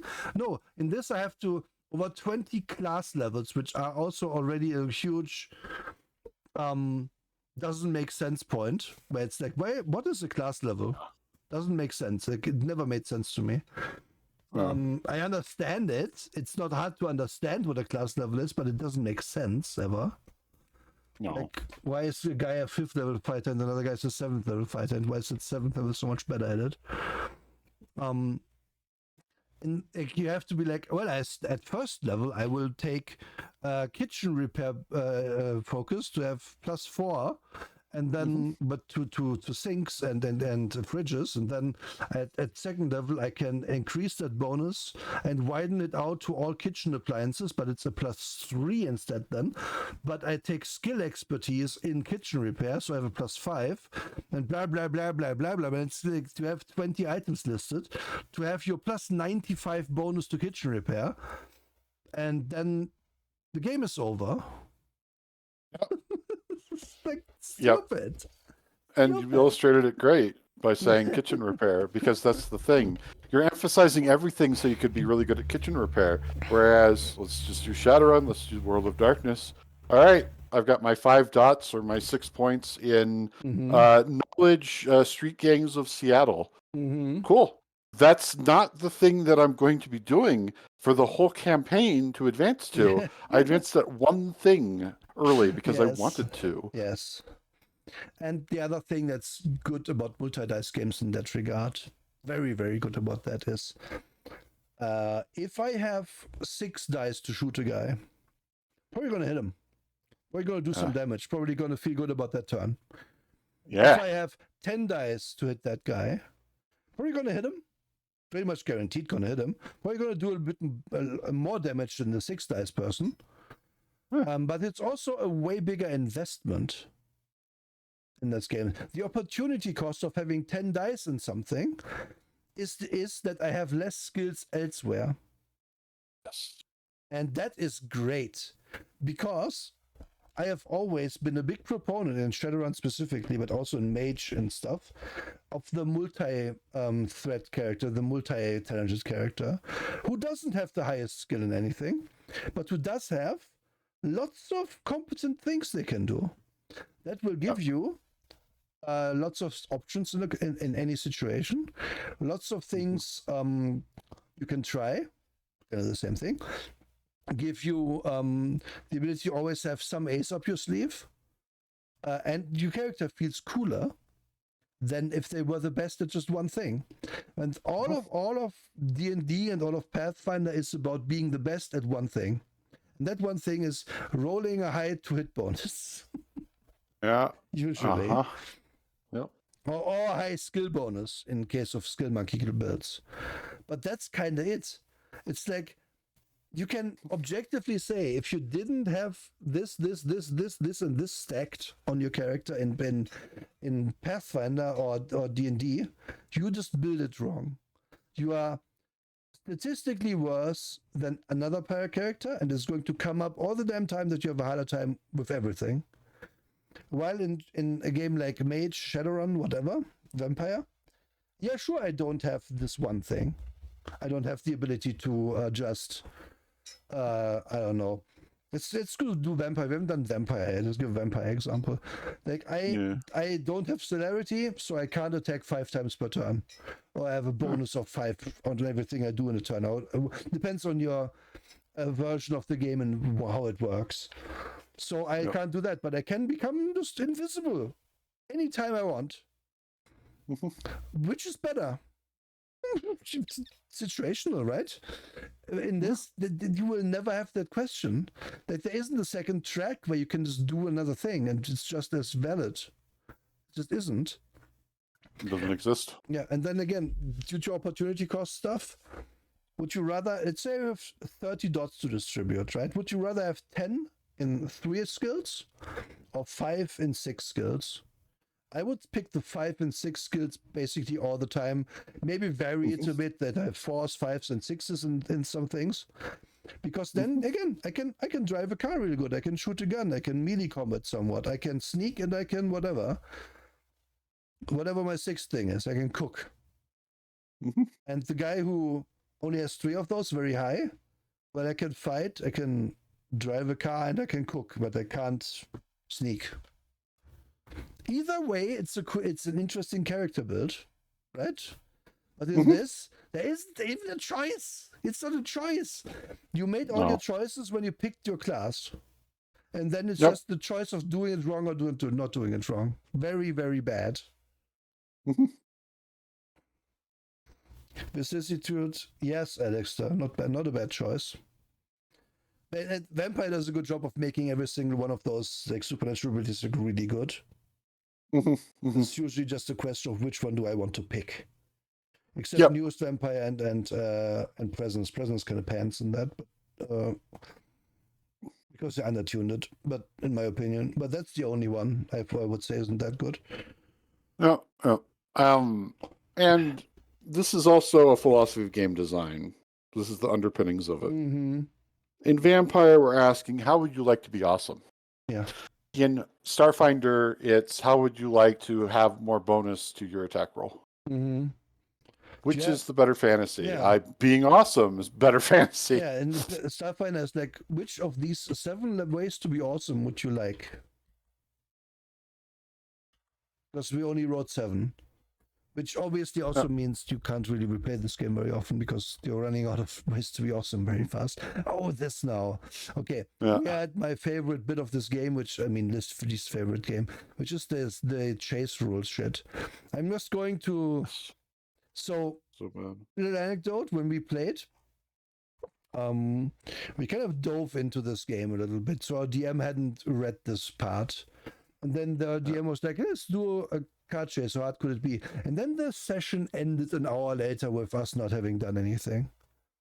Yeah. Because we still didn't know how to card chase. But what it boils down to is a stupid ass rule that makes no sense, which is as following.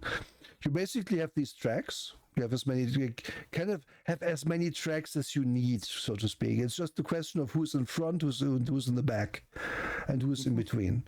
And how it works is, if you're in front, if you're ahead, you get +2 to piloting because you kind of, I don't know, it's no one in front of you, and you get +2 to attacks on anyone.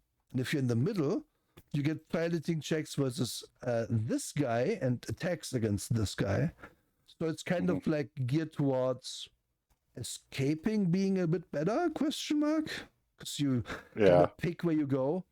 And you just roll a bunch of dice to figure out who drove better. Why is this stupid? Firstly, why does this guy have a better attack opportunity? It seems a worse opportunity to have to shoot backwards. Right? He can get rammed from here. Like, the rules are too simplistic, and they're bad. Also, you can be in the same lane, in which case it's just you get no bonuses, but you get bonus against this guy. There's other things where technically you... is it here? No. You have specific moves that you roll, blah blah blah. It's bad because it's so very, very cosseted again. And my favorite is the race action, which is the normal. Because how it's written is fucking amazing. So you roll a check, DC 10 plus vehicle item level, so it's harder to ride a better vehicle. Get that in your brain. The reason you want the shit vehicle is because it's easier to drive than the good vehicle. That makes sense. Yep. So if you're saying that job is 5 harder, okay, whatever. So if you make this roll, you're going your full speed in a straight line in the current heading. If you fail, depending on rough terrain, you might have you go slower at half speed. That's the variable there. And on flat terrain, you go just as fast, but you take a 180-degree arc and roll randomly where you go. Imagine using the race action on a street in a normal town, anywhere. You just don't do it. You immediately drive into a house or whatever is on the side of the road. This is not written well. This is fucking stupid. It's so bad. It's so bad. Like, we have reviewed a lot of chase rules in the past, and usually our review is it's fine, it works. This is the one time where we've stopped and gone, I hate this. Yeah. I think chase rules usually, like, most vehicle rules are not that good, in my opinion, but they're workable. Yeah, that's a good way to put it. Just off of this one rule is not workable. Yeah. Fucking unusably stupid. And this is also the reason, like, okay, but how likely is it that you even fail? Well, it's basically impossible if you're skilled. Because they knew this is a stupid rule. Because 10 plus vehicles item level, like, okay, so it's a 30 at maximum. You're going to have a plus 30 at level 20. You're not going to fail this. But the rule is still stupid. But if you can't even fail it if you're competent, why is the rule so half? It's a quarter of a page for something that will never come up. And if it does come up, people are going to be like, man, that's dumb. Yep. We actually can't use this because it's dumb. Like, terrible. And It is terrible. Yeah, that's. And then we have, what the fuck is this? Hazards attacks. Oh yeah. Right. If you have like a street hazard, it attacks you, and if it hits the car, you just take damage. Yeah. It's also very fun. It's not like we would like to like roll to evade the hazard. No. We just like get attacked. The hazard attacks you, of course, because that makes more sense. Yeah. And then starship rules are here. You also have modular starships that you build out of build points, and on paper that sounds cool. In practice, it's just another bookkeeping adventure for you. Yeah, that's the big thing about it. You just have to keep in mind is this is more bookkeeping. It doesn't actually make you go, this is a cool ship that's mine, ever, at any point, even if you're high level. And these also have like size huge, right?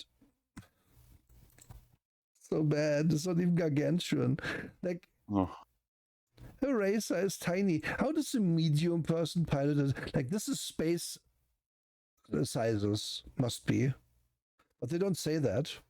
They don't say that. That's the problem. Like, they don't specify, and then they don't go into detail about it when they should be going into detail about all of this. Yeah. And then the thrusters are just like a tiny thruster, small thruster, medium thruster. It's so stupid. That's like, it doesn't need. Like, it's terrible. Like, it's somebody really like, this is somebody's week-long project to like balance the thrusters, and no one cares. No, like, there's no way in our game it never came up. Space travel, because we looked at this section. We're like, nah, let's just take a shuttle. I don't care. I don't want to deal with this. Like, they make the idea of having your own ship feel boring and annoying. Because obviously also like these cost PCU points, and you get a certain amount of PCU points or build points, and then you have to put them into this, and so you can't have everything the best. It's just realistically just use any other system that's ever existed. I mean, literally any, because this board me to tears. I hated it. What does it mean if I get a science lab? It doesn't mean anything. Like, remember, cool. The important part to remember is that you can have infinite cargo holds in your ship. Yes, so don't infinite cargo holds in this system. Yep. You can also have like technically infinite. No, wait. Yeah, it doesn't cost for your ship, but it costs BP. Okay, here, infinite passenger seating. Yeah. So that was you make the other a thing. huge cube that's empty, full of seats. And that's it. That's your ship. And then there's weapons. They do ship damage, but I think there's somewhere that it's too small if you hit a guy with it, but you're super hard, or probably is somewhere that's rule. Or I'm hallucinating at this point. And then they realize some of that's going on, yeah. Oh, big weapons. We don't want to roll 20 d12. We roll 2d12 times 10. Okay. And they have ranges, so you can't just fire the biggest gun at long range. And here's a picture of a ship, which actually looks cool. You aren't gonna have. ever. These are the evil bone ships from the Bone Planet. Which you might say, "What? That's stupid, Nora." No, that's in here. That's literally in here, everybody. It literally is in here. You can call it stupid all you want, but Bone Ship exists. Bone Ship can hurt you. Yeah. If the art is fine, I'll say it again. Oh, it's fine. Yeah. Like, this is just the gun from the one of the guns from Halo, though. Yeah, it is. It is, actually, yeah. But whatever, I'm fine. I'm happy with the gun from Halo as a fine. ship. Be a gun from Halo. Like, if that was your childhood dream, please be a gun from Halo. Yeah. Winks at all the drones in the chat. I like that this looks like a submarine kind. I like the ship design. Like, again, the only good part about this is actually the art. The art is fine. And here's like your arcs and your, like, imagine we are 3 hours in, we are still talking about all the ways you can move and fight in this game. It's so fucked. Yeah, it's really fucked. And yeah, I get it if somebody is like, but I like Pathfinder in theory. That's great. I just don't think Pathfinder, Starfinder, etc. is really conducive to actual roleplay. And I've never found it to be the case. Mm-hmm. I just haven't. There are other games that are just way more conducive to what does my character want to do with their life. I think this is my favorite art in the game, though. Look at this. Look at him having a good time shooting. I like that he's having a good time. Yeah. I love that. Yeah. I'm not sure like, why he is. What I want. Is he plugged into the gun? Is he with the shoulder flex to shoot them? I don't know. But okay, good for him. Like, again, art. These are some cool spaceships. I like them. They kind of look like spaceships too. Mm-hmm. Like space opera spaceships, though. And then yeah. And then we get to magic. You forgot that magic was in here, guys. You forgot. I also forgot, but here we are. And essentially it's just look at like some spells. Charm person, command, confusion lesser, detect radiation, detect thoughts, disguise fear, identify, keen senses, life bubble, mind thrust, mind. Half of these you know from the fantasy and they work similarly. And then this mystic, let's go past mystic because it's just the cleric. Wait. Technomancer, here we are. Technomancer gets stuff like I can detect radiation within 120 feet. It's so useless. So fucking useless. So bad. I'm standing next to the nuclear explosion, guys. I think it's hot. Detect tech. The technological items with charges of the planet charges within 60 feet. 60 feet, guys. That's like in your room right now. Where's my phone? In your room? I cast detect tech to find my phone. That's the use case. Grease. Cool, I can do that. Like, it's so stupid. Jolting Surge is actually one of the better ones because it's 46 damage. Decent level one. I forget, there was one where you guys give like commands to. I think it's a mystic one. Is it? Pretty sure it's a mystic one. Because mystic is also basically psionics also. No, I'm not command. Sorry, not command. I meant the command to computer. Oh, command to computer. I remember that being a thing. Transfer charge comes from. It might have been in an expansion book. Oh no, that's an ability. That's an ability they have. Okay, that makes sense. The spells are boring as fuck because obviously it's all also balanced, but they're also like all the same shit. Everything is in 100 feet increments for spells still. Guns or gunfights also take place like basically in like knife fighting range at all times. The most ranges you see is like 400 feet like this. Which okay, that's cool. About it. I could probably shoot someone with a sniper rifle from way longer distance. You definitely can in this game, yeah. And yeah, some of these like both get, as you can see here. As usually, I don't think there's ever a moment where one gets it sooner. I don't think there is. No, they've really balanced this a lot. Yeah, they overlap in about half the spells they overlap, Yeah, and yeah, it's stinky. it's stinky. I would have wanted stinky Mass Effect Element Zero stuff in space instead of magic. Yeah. Like the problem with it is that, yeah, sure, haste might be slightly rewritten for the work with their combat tools, but it's still like fucking haste.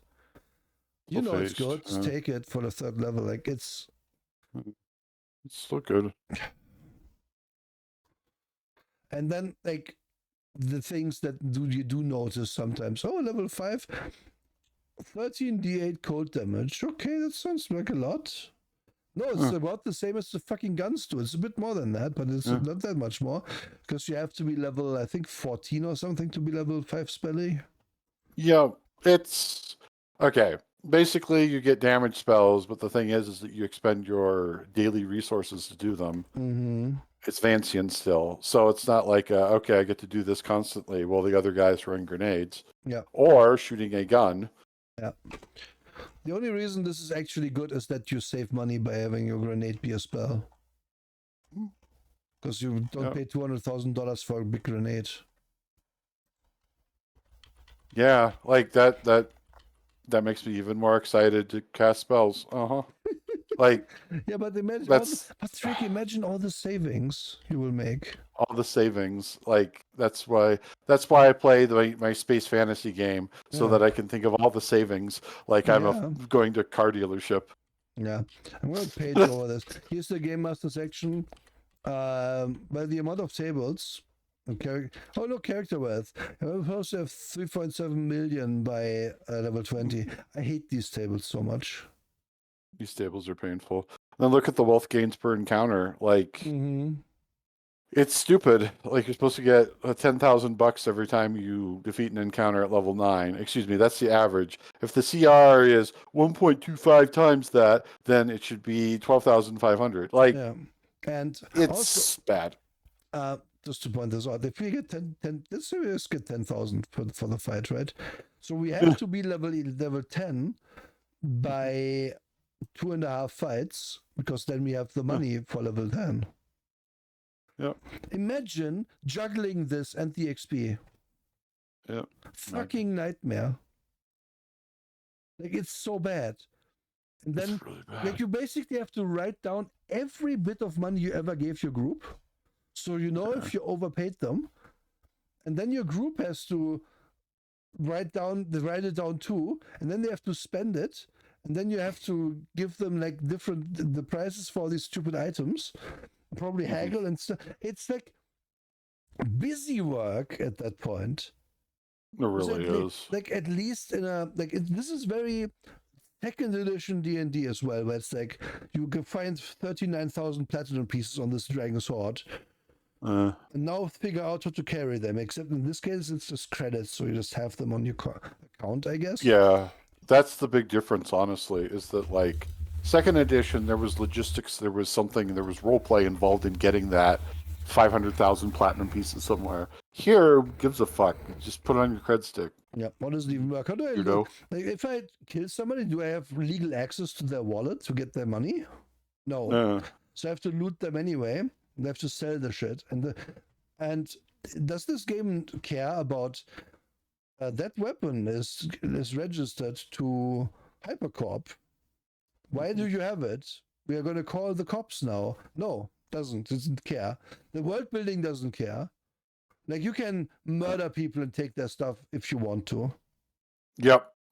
That's one thing that's very good about Shadowrun, where Shadowrun is like, oh yeah, you can absolutely murder Knight Errant dudes and take their stuff.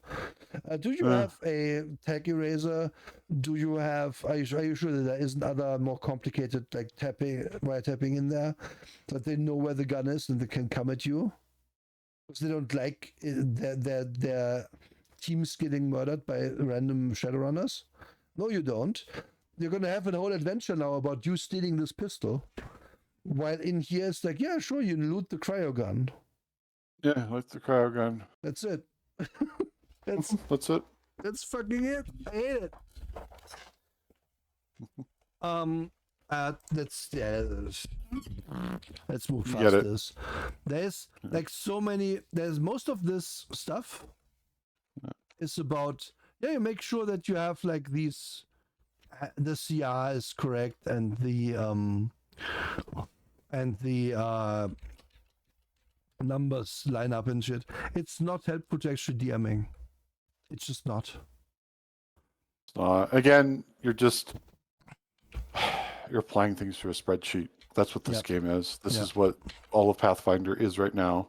Yeah. And the reason why I keep reiterating that this is not conducive to role playing is people will tell me over and over, but you can find the role play, you can find the fun, you can find this, you can find that, blah, blah, blah, blah. If the game is not about it, then it won't be about it. That's it. That's the answer. Why would I want to? Why do I have to search the fun? Why isn't it just there? It has to just be there. Yeah. Like there's so many games we've reviewed where it's just, this seems fun, even though the rules suck, it still seems fun. Yeah. And like this game is so gamey that imagine this situation, right? We are on a with alien planet. The cyborg doesn't need a mask. She doesn't wear a mask for some reason, so now we have to help her. Because the flowers are toxic or whatever. Okay. Is this a level 3 encounter? Yeah, we're level 3 right now. Okay, cool. Then roll a DC whatever check and help her, blah, blah, medicine. Okay, you did it, cool. We come back 10 levels later. And what now? Well, now it's so trivial we don't even roll dice anymore. The hazard is gone, even though it's kind of the same thing, and it doesn't make sense why the pollen isn't killing you anymore. Like we don't like that's another thing that where in sci-fi I'm just way less accepting of this. That somebody can just like have so many hit points or so many things that certain things don't matter anymore. Yeah, exactly. Oh, you DM'd this Starfinder? How did you find it, Westeros? Was it a nightmare? Because this is a nightmare. And then they have rules about borgs and shit. Yeah, I'm just paging over all of this. I don't care. Yeah. Like, I can't care. What is this table? Doors. Wooden, plastic. Hardness 5, hit points 15. Like, I hate this too. I don't need the stats. Just roll a strength check to break the door. Yes, you can beat it with your weapon until it breaks. Who cares? You can hit the starship bulkhead for 3 hours with your knife to destroy it eventually. I guess not with the knife because of the hardness, but whatever. Stinky. Well, so I do remember pissing off one DM because I played an extremely strong half orc who was put in a modern prison. This is the Lord of the Rings characters Lost in Los Angeles game that I was in. Mm-hmm. And he went to prison and he beat the shit out of his prison door until he broke it. And the DM was very, very upset that the rules even allowed for this to be a possibility. And then at some point, I just told her, just tell me I can't do it. Like, I don't know what to tell you. Like, tell me that the guards come and arrest me or do something to me.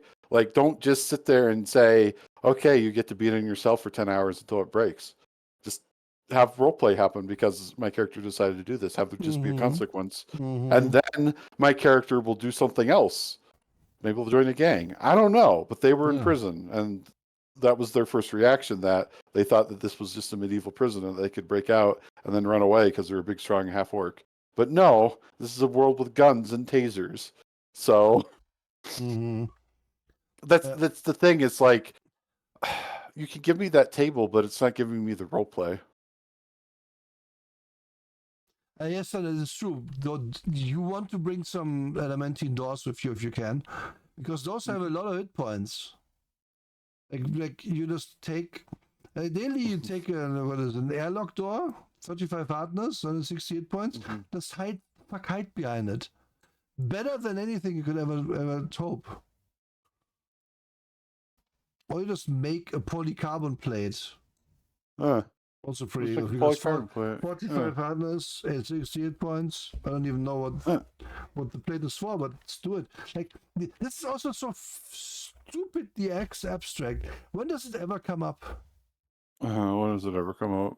Like, seriously. Also, you're telling me a Starship Bulkhead. I just realized this is, oh my god, my brain is destroyed now. So Starship Bulkhead is 2,400 hit points, but a Starship in total is like 30 hit points if it's small. Yeah. Welcome to them not saying this is supposed to be different scales.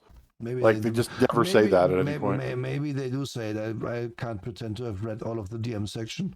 I can't pretend to remember any of it. Afflictions, we are so done. I just want to get to the stupid setting. Actually, do I even care? Like, I don't know. Look, it's the sun. There's dudes on it. They live in cities that fly in the sun and plasma shields. Yep. I find this cool, but also this is, will we go there? I don't know. And there's Abalon, which is the robot world where the robots live. Doing robot things. And it's come out very dark, even though it's in the map. It's next to the sun. Yeah. It would be super dark there. Wait, is it in the dark side of the planet? Is it like Mercury? I don't even care enough. I don't even care enough. Yeah, 12 hours. There's a day. This is important because we're going to have a planet that doesn't have a day. Then we have Castroval, which is basically Earth. Congratulations. And it looks legally distinct Earth. There's the dino dragons here, and they live here where no one can eat any. Look, it's the White House. Yeah. It is. It's the White House. What the fuck? And then here's the station, which is station. And then here's the desert planet, which is the battlefield, but it just looks like a place you can go. There's no battle here, it's just a big city. Who cares? I'm just looking at the art because I don't want to. Here's the coolest planet, which is Verces, which is a tidally locked planet. They don't have a day-night cycle. It always this side always points at the sun. This side always points away from the sun, and in the middle you can live. I always liked that concept. It's fun. Tidally locked planets exist in real life. It's cool. For living worlds, then the art is completely generic. A city. Cool. Thanks. Like you had such opportunity to make this better, make this cooler than it is. Then there's Idari, which is a somehow not destroyed, even though it looks like it's very, very destroyed in the picture. Colony ship kind of thing. And I do like this as well. It's like a big round, like a big cylinder. And they have the Diaspora, which is an asteroid belt where the guys live there, maybe, who knows. And you have the Eox, the dead world where the dead live. Or is it the other one? I forget. Who fucking cares? Here's Triaxis, which is like on a orbit, which sometimes brings it close to the sun, sometimes it's far away. And then it's very cold, but it can also be very hot.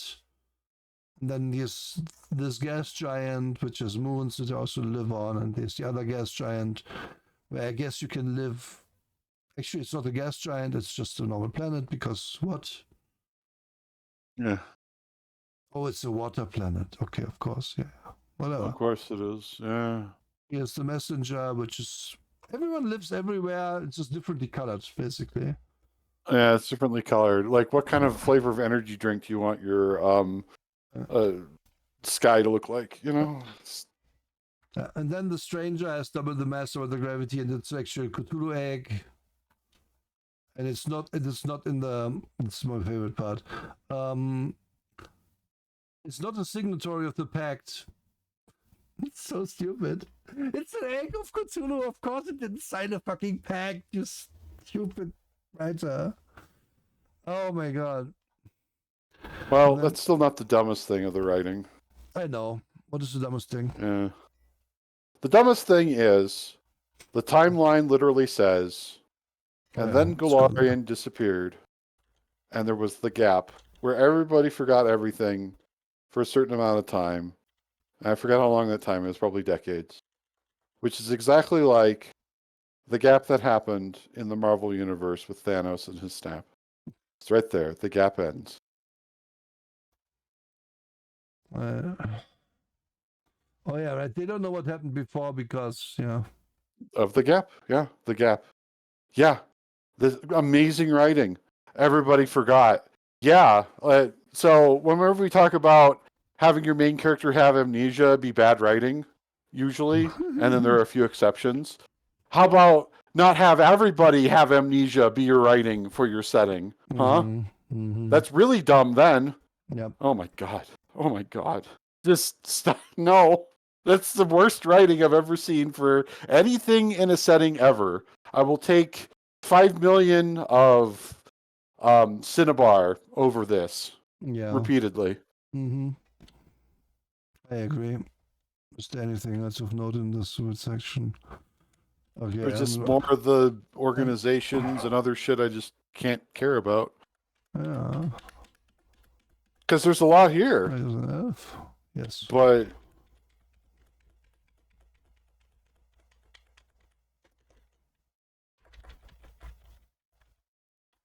now, if somebody actually, what I was about to say, I'll save for the end. I love the exposed brain. Oh, I guess it's maybe the skull.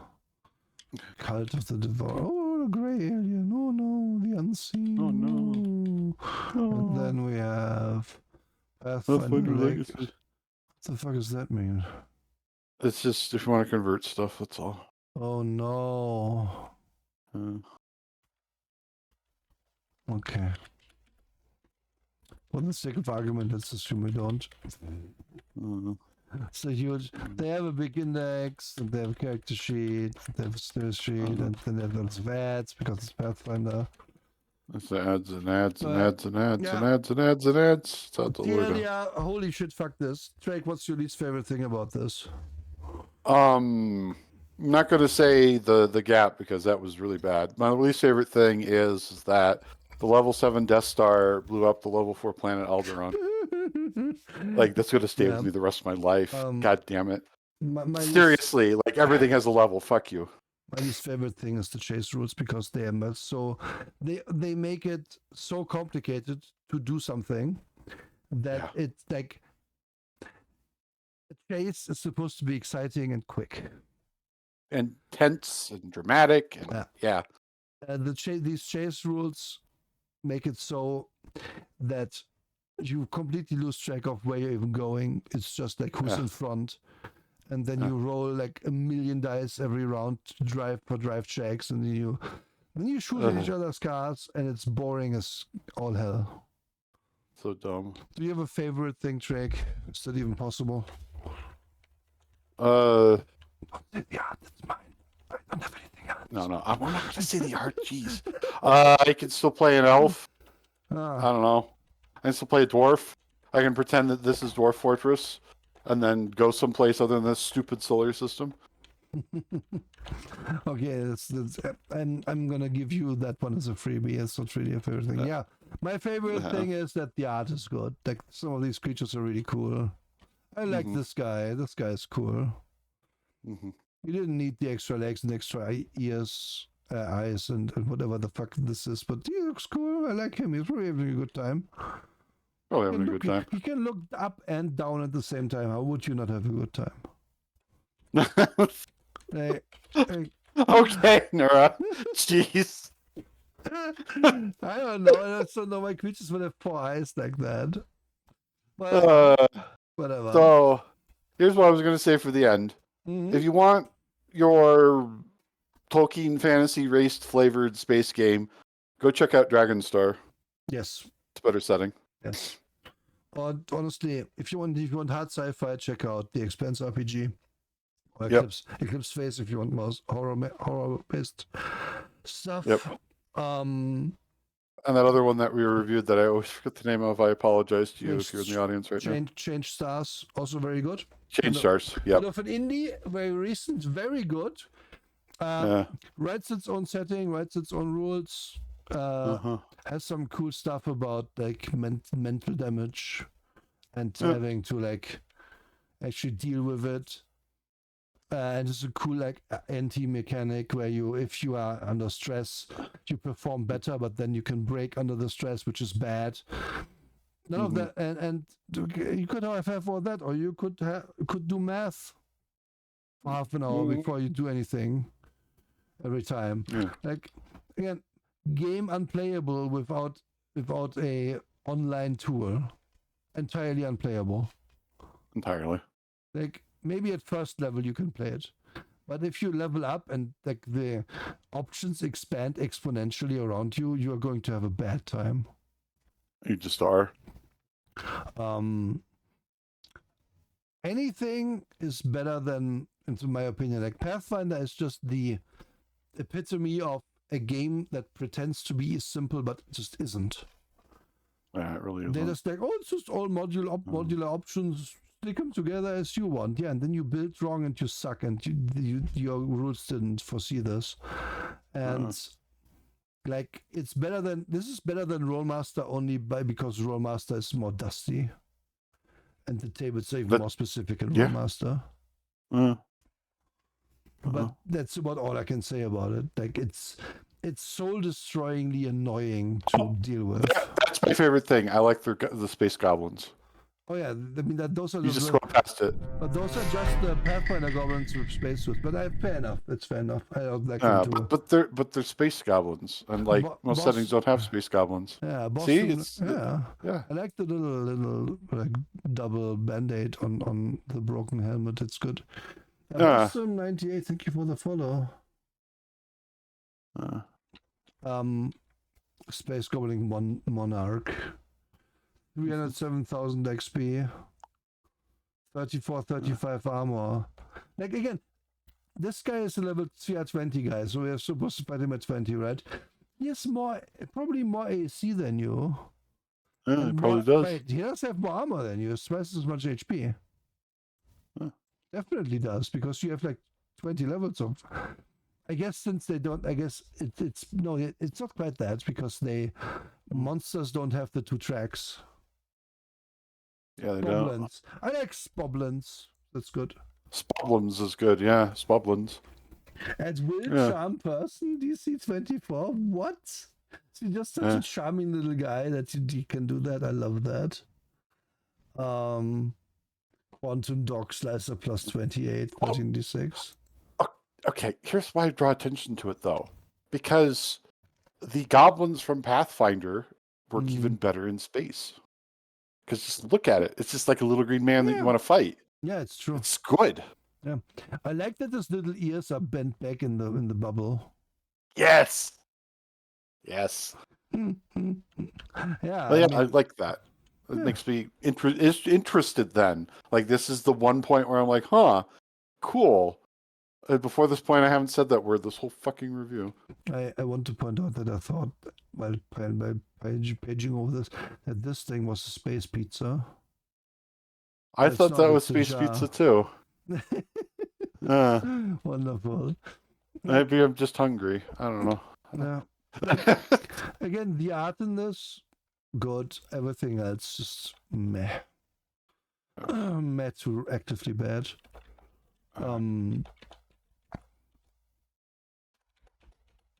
Trying to find the other goblin picture. No, there was another one. I think it was too early. There's another one, yeah. I think it was too early in the book for us to find it now. Too early. Okay. Drake, would you play this? No, I will never play this again. Like, I just, no. Yeah, same. I'd rather play D20 in space, D20 Modern in space again, because the rules there at least are consistent. I remember when we were asked to play, and it was like, gosh, DMF, you read these rules? There's a lot of rules in this book. And they were like, yeah, I'll have them read by the time we are playing. And of course they didn't. That's why that game fell apart, by the way, because the DM realized what a fucking mire they had gotten themselves in. Because they hadn't read any of the more specialized rules, but wanted to play with them. I was like, let's just ignore those chase rules, just rule something. They're like, no, I want to read the rules though, I must know how it works. And I'm like, no, stop it. Those rules somethings. We have been sitting here for 45 minutes with you trying to understand it. Can we please just keep going? And then that's how that campaign ended, because because we got in a car and chased something. Yeah, fucking amazing. Yeah. It's just I made the comparison to the old D6 Star Wars because, like, even then, those rules worked most of the time. Even when you had the guy who had 96 to his Jedi lightsaber fighting, it didn't matter because you could still make the game work. Yeah, that's one of the few multi-dice games where you needed to stack, though, you need to specialize because of active defense, and active attack, and one attack killing you. But that's beside the point now. No, it's a legacy game now. Like, man, I don't know. It is the most, like, I will say this though. Maybe this is worse than Rollmaster, because Rollmaster, while it's dusty as all fuck, it works for what it wants to do. And in Rollmaster, I won't be asked to buy a newer sword. No, you won't. Every 5 levels, because it just does 4 times as much damage. Maybe Rollmaster is better than this. Maybe I'm actually going to say that. So the thing is with Rollmaster is that yes, lots of tables. I know there. Yes, kind of erudite rules. See, like I like this picture because it's fucking evocative. Yeah. This is little green men stealing your shit and running away. Like this is what it should be. This is what space game should be. It should be little green men and fun and shit. Yeah. So in the book. yes, I kind of want to. I love it. Rollmaster does all this shit, but like, there's doing it so that you have a game to play. Yeah. This just has numbers for you to add. Yes, indeed. Exactly. Rollmaster is becomes unplayable because it's just like too many things, and the rules are too mean. Like you're just gonna get your character bisected by the first attack that hits them, and then you're gonna have to spend 8 hours to make a new character because it takes that long, and then you're not gonna play Rollmaster again. But this, you're going to like be entirely disengaged from everything because it's just math and boring tables and options that aren't really options because half of them are terrible and 5 of them are good, and you pick between those 5. And yeah, it's just not safe by that, and that is my generalized problem with all of Finder, Path, and Star. And I will be curious to see if the Pathfinder, the Starfinder 2E game that recently got millions of dollars on Kickstarter, is going to pan out well. Oh yeah. Because I think if they like put the rail guardrails up and just do certain things not by the rules 1-to-1, then it might be a playable game, I guess, and then it's just story writing again. Oh yeah, and who knows if that's going to be good. Like in a game in a computer game, I don't mind finding the better razor rifle and being, oh, this is better, I'm going to use it now. It's kind of like, that's normal. In a pen and paper game, I don't really want that as much, at least not to this extent, because it always, even in D&D, it always felt bad to be like, well, I set out with this weapon and this armor and this stuff, and I'm just gonna get rid of all of it over time because it's just bad. To the point where I'm then asking, okay, but if there's like, let's say 10,000 pieces of magic armor in this setting somewhere, why do we have, like, the only reason you would have normal armor is just so those people know they are cannon fodder and terrible because they don't get the good stuff? Like, it's bad. It always rubbed me the wrong way in a little bit, which is why I like games that don't do that kind of thing. Anyway. Enough about this. Would you recommend Traveler over this? I don't like Traveler, and I would definitely recommend it over this. Yes. I would recommend The Expanse RPG over this by a lot. I would recommend Eclipse Phase over this by a lot. Which one did you have? Trick it one more. Dragonstar. Dragonstar was a setting written for 3rd edition D&D that could easily be converted into whatever edition you want. It has all the standard fantasy races, but what if they were in space? Yes. It's pretty well thought out. And last but absolutely not least, I would recommend Changed Stars over this. Yeah, which is a game that we reviewed before. that kind of does the whole space opera thing, because both Eclipse Phase and Expanse are very hard sci-fi. But Change Stars is more space opera, but with actually weird aliens and actually playable rules that are made to be not a nightmare. And that's what I would recommend. Change Stars has really got really high marks, and after reading this, I'm putting it even higher on the list because holy shit, can you miss the landing pad? This was just the landing so hard for me still. Yeah, and this is the last thing I'm going to say about it before we're finally done. Another reason why I don't like this is that you're just playing Pathfinder. Yeah. Like, it can't be overstated. Even though the weeds aren't Pathfinder, like the gun roots and stuff, that is unique to this. They're bad, but they're unique. But I'm still leveling up diplomacy and leveling up culture in the same exact way I would level up my equivalent skills in Pathfinder. I'm still picking feats. I'm still raising the same stats. I'm still doing everything the same. It's not a good,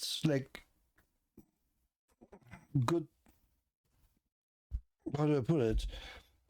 A good foundation to build a space game on, or even like another game. Like, I wouldn't want, let's say, I know Earth Dawn exists, and I don't know how similar it is because I never read it, but I wouldn't want a Shadowrun game in a fantasy setting. Because if you take the tech out of Shadowrun, it just becomes boring, and everyone takes magic. Obviously. So you have to add more things in and maybe make it different, and so on and so forth. And then ideally you end up with its own thing. And this doesn't feel like its own thing.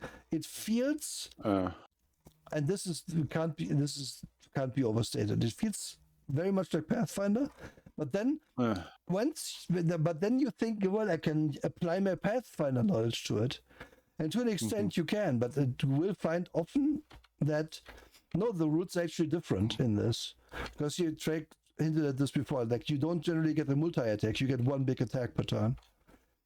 So that's different, and but the one big attack does big damage, right? So yay. But there's other things that are different that you might not even notice the whole time you play this if you know Pathfinder, because you can just play it the Pathfinder way, and no one will even bat an eye, because it works just about as clunkily as everything in this book. So might as well play Pathfinder then and say the bow is the laser rifle. Might work better. So there's literally no reason for this to exist at all. And that's like such a stupid thing to land on here.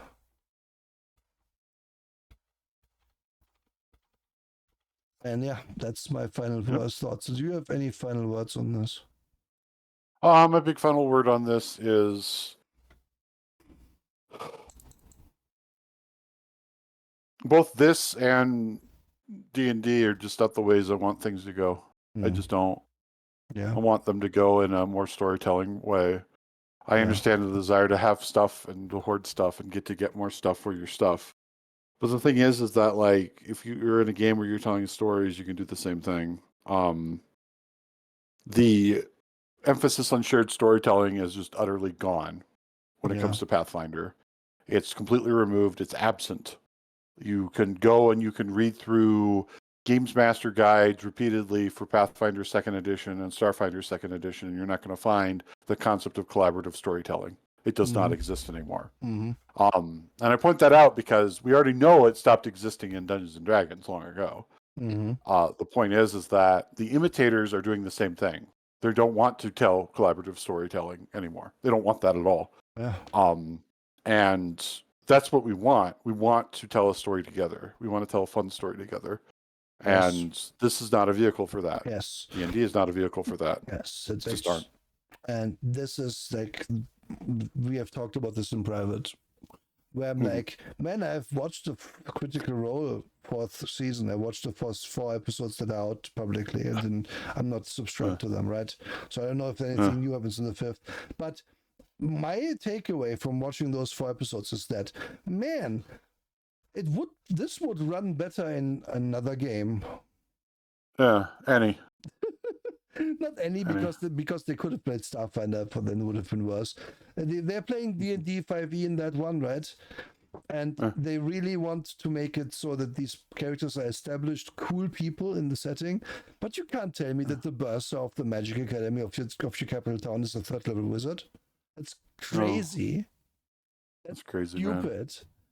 That's it really doesn't make stupid. sense in its own setting. And thusly, it's just like, wouldn't it have been cool if you just made these characters in some narrative game and then just had the exact same beat set, but in a narrative game that just allows you to actually be the cool person and then maybe get a bit stronger? But no, we have to be level 3, we have to be level 5 by this point, because then we get another attack per turn. Like, the mechanics stand in the way of what they want to do there by Critical Role. Absolutely do. Like, it doesn't help anything that the DC 11 is how you like not get stunned by a ghoul or whatever. It does not help. You could have rolled any die with any bonus and been like, well, it's pretty easy roll, but you have to roll it every time they hit you. So roll your constitution against, I don't know, you need 2 successes. Could have done it in World of Darkness better than this. Could have done it in so many games better than in D&D, what they want to achieve. Because it's not about, like, the first campaign of Critical Role was very much about, we are playing Dungeons and Dragons, and Vecna is going to show up at the end. Spoiler alert for by this point, like 5 years ago. Yeah. And it's very, this is the first time these people have ever played it, so everything is new to them, so it's cool to level up in that. It's cool to be a barbarian that gets this new ability. But come on, at this point you're telling stories way more. It's way more narratively focused, and you're still using the I hit troll with +1 sword game. Yeah. It doesn't work. And this is that times 100. Like this, they could never play this at the Critical Role table, because nobody would keep track of anything. No, nobody would. And even if they tried to, they would gloss it over, because who cares? They would have to gloss it over. That's my point. And my point isn't they couldn't play it. My point is they couldn't play it accurately. Because no one would care, and rightly so. And there we are. That's the verdict. Craig, we have to quickly talk about the rest of the year. The rest of the year, because this is the time when we usually figure out how the rest of the year looks. We'd have like what? We have like the 22nd, then the 6th, and then the 20th is already iffy, but we can probably do it. We can probably do it. So the 20th, we could do end of the year talk. So we got 2 more reviews then, basically. 2 more reviews. Yeah, one for you and one for me. And then end of the year. So that sounds doable to me. What do you think? I think it's completely doable. Okay. Well, cool. And then the question, of course, has to be, Drake, what do we do next time?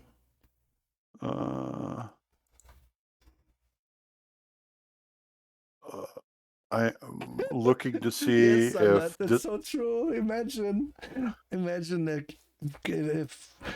Wait, that's not true, Sanat. You know what? That's not true. Because they started playing Pathfinder. Yeah, true. Their original characters off stream were Pathfinder characters, and then they changed over to 5e when 5e came out. I don't think Matt Mercer had the interest to run a sci-fi game for them.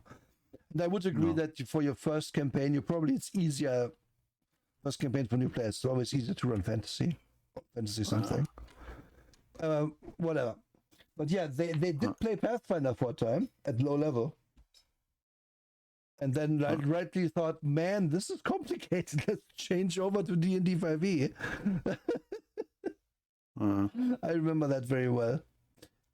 Anyway, Drake, do you have a game? Oh, I was trying to get the Discworld PDF, but Oh, that's big ask still because yeah, uh, we might do it for next year, I think.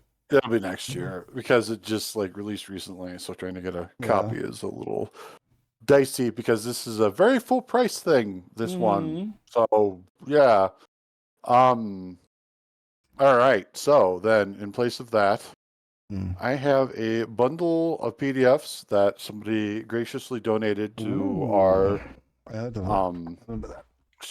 Yes. And funny enough, Rosewood Abbey is one of the PDFs in there. Haha. But there's quite a few in here that could be interesting to review. Yeah. Mm-hmm. I And these are will small indie look at, games, basically, right? yeah. So I Mm-hmm. might grab like, I don't know, 3 small ones, and Mm-hmm. then we could look at all 3 of them. Yeah, that sounds great to me. Yeah. Yeah. One of them is called Gutter Punk, for example, where you're Ooh. just playing punks, doing punk things, like things like that. Hmm. Stuff for beer and pretzels. Stuff for a night where Yeah. you don't know what you want to do. Yeah. So, yep, Nice. we'll Okay. do that. Three small indies at random. Oh, I like that actually. Maybe we just pick 3 more for the after. Add out our amount of games we've reviewed. I basically have what 50, 60, 70 in here. So yeah. Damn. Yeah, there's a lot in here. So yeah. Huh. Some of them, of course, are like roguelike, generate your own personal dungeon, which, no, we're not going to review that. Yeah, But, no. I mean, there's a bunch of books. I'll probably find some decent ones and some maybe not so decent ones. Who knows? we're Well, talking like Rosewood Abbey level stuff, though. So, yeah.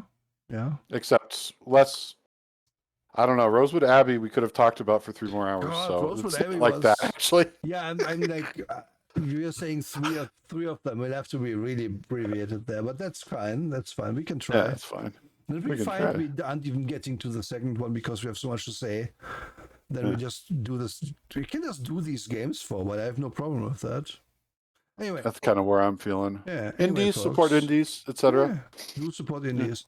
We're going to announce what that exactly that is. Mm-hmm. But I guess we're soon, TM, when the track has made a decision. I understand you got Yeah. this the other day, so I get it. You haven't seen all of this yet.